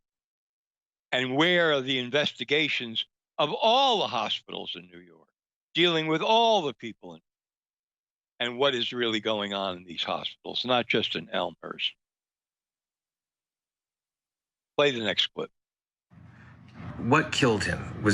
Did the vent kill him? Yeah. Oh, yes. They're so sedated. He had probably 8 or 9 drips. It's all sedation. It's all sedation and paralytics. So you are asleep. It is essentially like you're under, you're in surgery, when they put you under like that for a good month straight. There's no way you can recover from something like that. You'll be brain dead if you do. That's the key clip. That's the key clip right there. That's the one that needs to be expanded, elucidated, explained, stressed, laid out in full. What she's talking about there is not just the fake COVID diagnosis leading on the train to the ventilator. And she's not just talking about the patient being given a light muscle relaxer while on the ventilator. Play that clip again. What killed him? Did the vent kill him? Yeah. Oh, yes. They're so sedated. He had probably 8 or 9 drips. It's all sedation. It's all sedation and paralytics. So you are asleep. It is essentially like you're under, you're in surgery, when they put you under like that for a good month straight. There's no way you can recover from something like that. You'll be brain dead if you do. We'll explain that in detail after the break. Stay with us here on InfoWars. John Rappaport back here. The last segment this hour. Okay. What you saw in the clip just before we took a break there was it's not just a ventilator. It's the ventilator plus heavy, heavy, heavy sedatives. She was talking about somebody who was on 8 or 9 different drugs. They put you to sleep on the ventilator for a long period. That's what she was saying. You don't wake up. How do you like that kind of death? Somebody tests negative even on their own tests for COVID, comes in the hospital. Maybe has low oxygen level, whatever. Oh, must put him on a ventilator. Put him on the train to the ventilator, to the effects that I've indicated earlier in the segment, pneumonia, et cetera, wrong protocol, lung collapse, et cetera, whatever. Sedative, massive sedation. The person never wakes up under a ventilator, sedated, isolated, no friends, no family permitted, dies. If you were the mayor of New York, de Blasio, if you were the governor of New York, Como, wouldn't you be interested in knowing how often that happens in your city and your state? Wouldn't you be interested? Wouldn't you demand that this be discussed and investigated and prosecuted? Wouldn't you? What about you reporters in New York? Don't you think this is a story? Don't you think you should be camping out in that hospital and at the governor's office and the mayor's office, demanding for once in your life, demanding that you get answers, that you want to know what's happening and why this is happening on the train to death in the epicenter of the epicenter? Don't you think that might be important enough to get up off your ass every day and do the job that you're supposed to be doing as a reporter and a journalist, much less a governor and a mayor, instead of harassing your own citizens and driving them to despair by insisting on massive lockdowns when lockdowns are absurd and counterproductive, and you know it by now, and you're lying through your teeth all the time, all day, all night.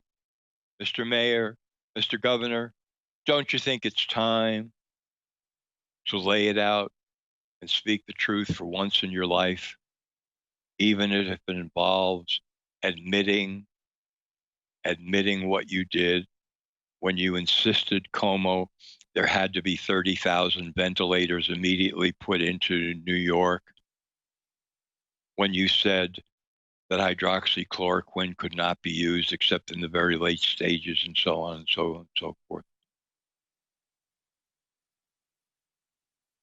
Or are you just going to sit there and let this all play out? The endless amounts of economic destruction, the health destruction. Play the next clip. And the same reason they won't use like other treatments that are successful around the world. And I had a conversation with a doctor about this. Are you guys doing like different sorts of like treatments? Because I know like nothing works. They have, yeah, but I mean, there's, you know, they're coming out with different things that are in the testing phase. It's the same thing. They come with a plaquenil that kill more people than actually save. So that's one. And he said that they don't work anyway. And I told him, well, obviously what you guys have going on here isn't working. So what's the harm in trying? I don't expect any of these people to survive. 90% of them would die. I mean, it's just maintaining. So I figured if it's assumed they're going to die anyway, just try. Why not throw a few? Well, it's, you know, I don't know. That's always an issue in medicine, whether you should just throw things, whether they're dying anyway or not. But if you could find a cure. Well, I mean, there's no cure, so there's no antiviral therapy. The only way to do it is cure. But there's or no treatment, I should say. Rephrase. Treatment. You could treat it, but you know, you have to have some scientific basis for whether these things are working or not, and just throwing everything at them. You could make them worse. So worse than death. Huh? Worse than death. Well, we said 90%, maybe that 10%, maybe they're true. I don't know. Yeah. So. But, I mean, if there's no basis for it working, I mean, you wouldn't just try things just because. I mean, I would. I might, if it could save my life. Yeah. She says, I would try to save my life. And you'll see when you watch the entire video at Banned Video, she's talking about hydroxychloroquine plus zinc. She's talking about injections or IV of high-dose vitamin C. She mentions this to the doctor, the study that was done. He just passes it off of no concern. You know, what do we care? And why? And she's saying, well, why not try something if death is the alternative? Don't you think a rational or sane doctor would say, well, let's try something, because we know the alternative is something called death. But no. What difference does it make? What use is it? This is a doctor. This is actually a healer of some kind. Not any kind that I've ever known about. It's actually a healer. With that attitude, sounds very dangerous, in fact, to me. Extremely dangerous. Extremely dangerous. You got to watch the entire 1 hour, 10-minute video. Erin Marie Olszewski, military nurse, been a nurse for many years,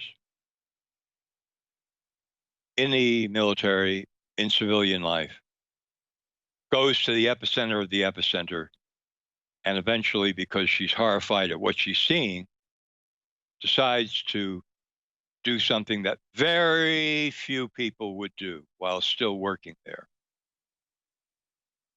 A camera in her glasses, undercover, day after day, audio, video, gathering information, and then having that interview and just laying it out there completely as to what's happening, the whole story. Not many people would do that. Deserves every possible support that we can give. It's just amazing. Just amazing. I don't know what else to say about it. It's all laid out. Where are the public health authorities in New York? Instead of yammering about this and that, and you got to wear the mask, and you have to keep the distance, and blah, blah, blah, blah, blah. When the health agencies themselves even admit, and mainstream people who are educated in that kind of science epidemiology readily say, this whole thing has been completely politicized. Fauci is just a front man. Why is he there being the spokesman for the epidemic? Why? Because he's on television. That's why. Because he wormed his way up to that position. Has nothing to do with knowledge or science or credentials. You know, some idiot like this interviews him, and this idiot talks, and everybody watches on television, and suddenly, I love Fauci. Is he wonderful? He's the only guy that makes any sense. Yeah, that's because you're deranged that you think he makes sense. Instead of having somebody that actually makes sense. Look up Scott Atlas, California. He makes a degree of sense. Look up the leaked German study out of the Interior Ministry that said the whole thing is a false alarm. Even within the conventional picture of this whole epidemic, with all of the focus being on the lockdown, which means the destruction of human life and destruction of economies, which is the purpose behind the whole thing, to bring on the vaccine and to destroy economies and to create the new normal for everybody and never go back to the way it was. There's murder happening in New York. There is murder happening in New York Hospital. Governor Cuomo, de Blasio, public health authorities, find it. People are not going to be appointed by those idiots to do a real investigation. You're going to have to do it yourself and find out what's really happening. Watch the video. Watch the whole thing. I played 8 clips here. You've got a flavor of what this is about. There's a lot more. Thank you, Aaron. Appreciate your work. Stay well. See you next time here on InfoWars.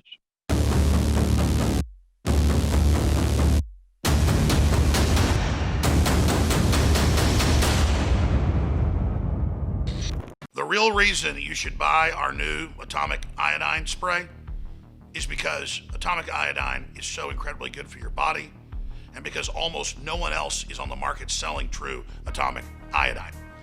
Now, it's listeners that started about 4 months ago begging for us to put a spray bottle on our X2 iodine. So we looked into it, and the formula we have is not best delivered through a spray bottle. So we went to scientists and developers, and they said, actually, it's another great way to aerosolize it and deliver it into the body to reformulate it with this particular type of glycerin and this type of spray bottle. But the real reason I went ahead and decided to develop this is I don't like having to take the bottle of X2 around with me that's got the dropper. That's good for at home, in my medicine cabinet, and in my kitchen.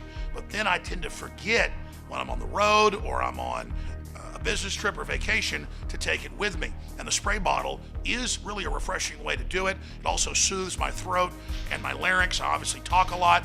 And so once we got in some of the test bottles a few months ago, I was blown away and I'm now personally hooked on it, and this is the way I like to take my X2. So it's proprietary, it just came in, it's 33% off, it's amazing. And if you don't know what iodine is and why it's so important, the soils are depleted, most of the food is depleted, most of the other types of iodine that are out there are bound to other substances, and the body has trouble absorbing them. That's not the case with our nascent iodine system. It's atomic, it's pure, it's very, very clean, and what it does for your thyroid and the rest of your body is, quote, essential. Iodine is essential, like oxygen, like water. You have to have it, and one of the best ways to get it is the original X2, or now X2 in the spray bottle. I would take advantage of this right now. I'm very excited about it. By having it in the car, I don't forget to take it. And again, we're discounting it out of the gates at 33% off at InfoWarsStore.com.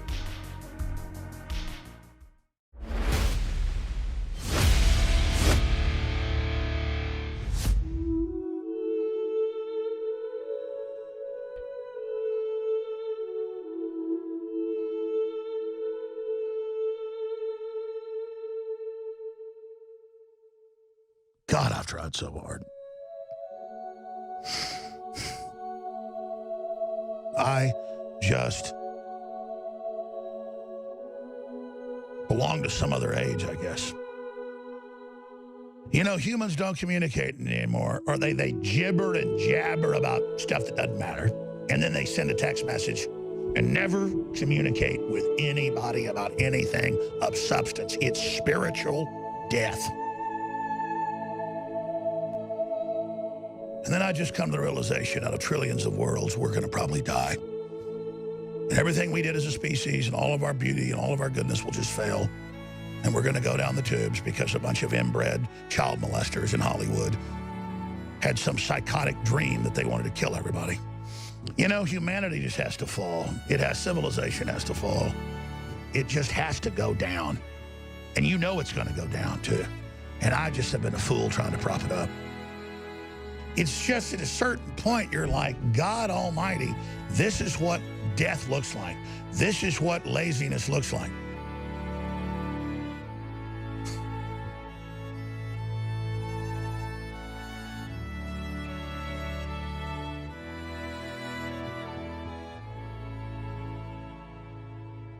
No one has the instinct or the will to execute anything real. They only execute failure. I want to be loved by CNN, even though I don't watch it. We have total illegal censorship going on. We have them bragging about it. We have them dead to rights. No one will attack. No one wants to do it. Never took action when all the tools were right there in our hands because we weren't meant to. We couldn't do it. We didn't want it.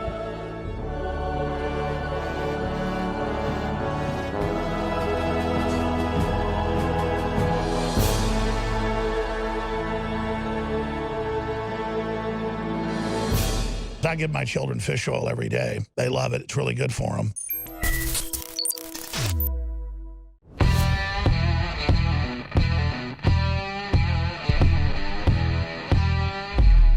As the pressure to wear masks in public rises, it's important to be able to keep yourself safe while making a statement.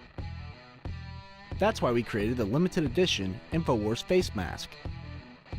The easiest way to stay safe from incoming germs while showing your support for patriotism and freedom in the face of tyranny.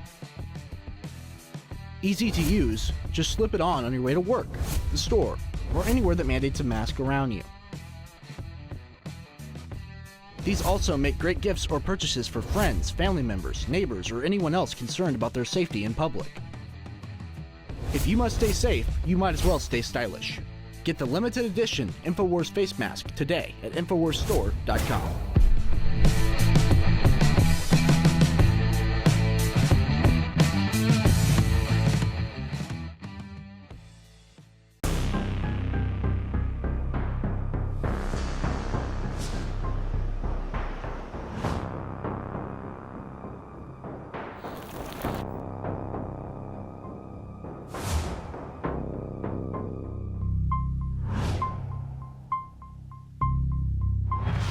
When do you think the people should be able to like talk again?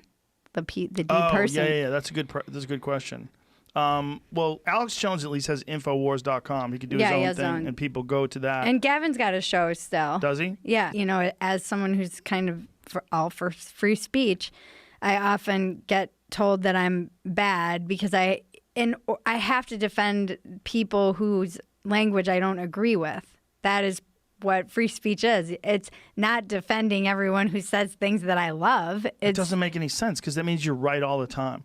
Like if you're only defending the things that you believe in, you're right all the time about everything. But I have to defend the people who say things that are even atrocious and that I would never get on board with because that's what free speech is. Otherwise, and like you said, it is that slippery slope of who gets to be the arbiter of what is said. Right. And what are your guidelines? Alex Jones is funnier than Andy Kaufman's ever been. Alex Jones is f***ing hilarious often. Did you see the whole that he's Bill Hicks? Yeah. No, conspiracy? That's not real. I went down that rabbit hole. That's the silliest shit ever. I know, but there are videos. But he had one thing about talking about like if it's between his family starving or eating his neighbor. He's like, I'll eat your ass. So it became this come on. I will eat your ass. Do you don't think there's an entertainment value in him saying he's going to eat his neighbor? It's on my dumpster fire. Right. But there's something to that, like to stop that and ban that. You're not stopping anyone from you're not stopping anybody from anything bad by not having Alex do this entertaining thing about eating his neighbor. You're not saving anybody. Yeah. You know what I'm saying? Like you gotta like what are you doing? Like what is he doing that's so awful? I don't know how to fix any of it. It's entertaining. Like, why is it only acceptable if you have some kind of entertainment? Because there's so many rap videos that you could watch that I enjoy, but they're talking about shooting people and robbing people, and it's everywhere on YouTube. Yeah. It's so prevalent. Yeah. And somehow or another, that's okay. Like, it's f***ing weird what's allowed and what's not allowed. Your leftist ass like corn on the cob. I'm ready. I will eat your ass. Your leftist ass like corn on the cob. I'm ready. I will eat you. I will eat your ass. My children aren't going hungry. I'll do it. I'll drink your blood. And I'm starting to think about having to eat my neighbors. You think I like sizing up? I'm gonna haul him up by chain. Chop his ass up, size it up. I'm gonna haul him up by chain. Chop, chop, chop, chop. Barbecue your ass flat. I will cook your ass up so fast, and I'll tell him, well, I killed a cow out back, baby. You think Christ would eat somebody? He would never do that. I will. I'm ready to hang them up, gut them and skin them and chop them up. You know what? I'm ready. I will eat your leftist ass like corn on the cob. I'm ready. I will eat your ass. I will eat your leftist ass like corn on the cob. I'm ready. I will eat you. I will eat your ass. And that's why I want the globalists to know. I will eat your ass first. I swear to God, if it's the last thing I do, I'm going to get my hands around your throat.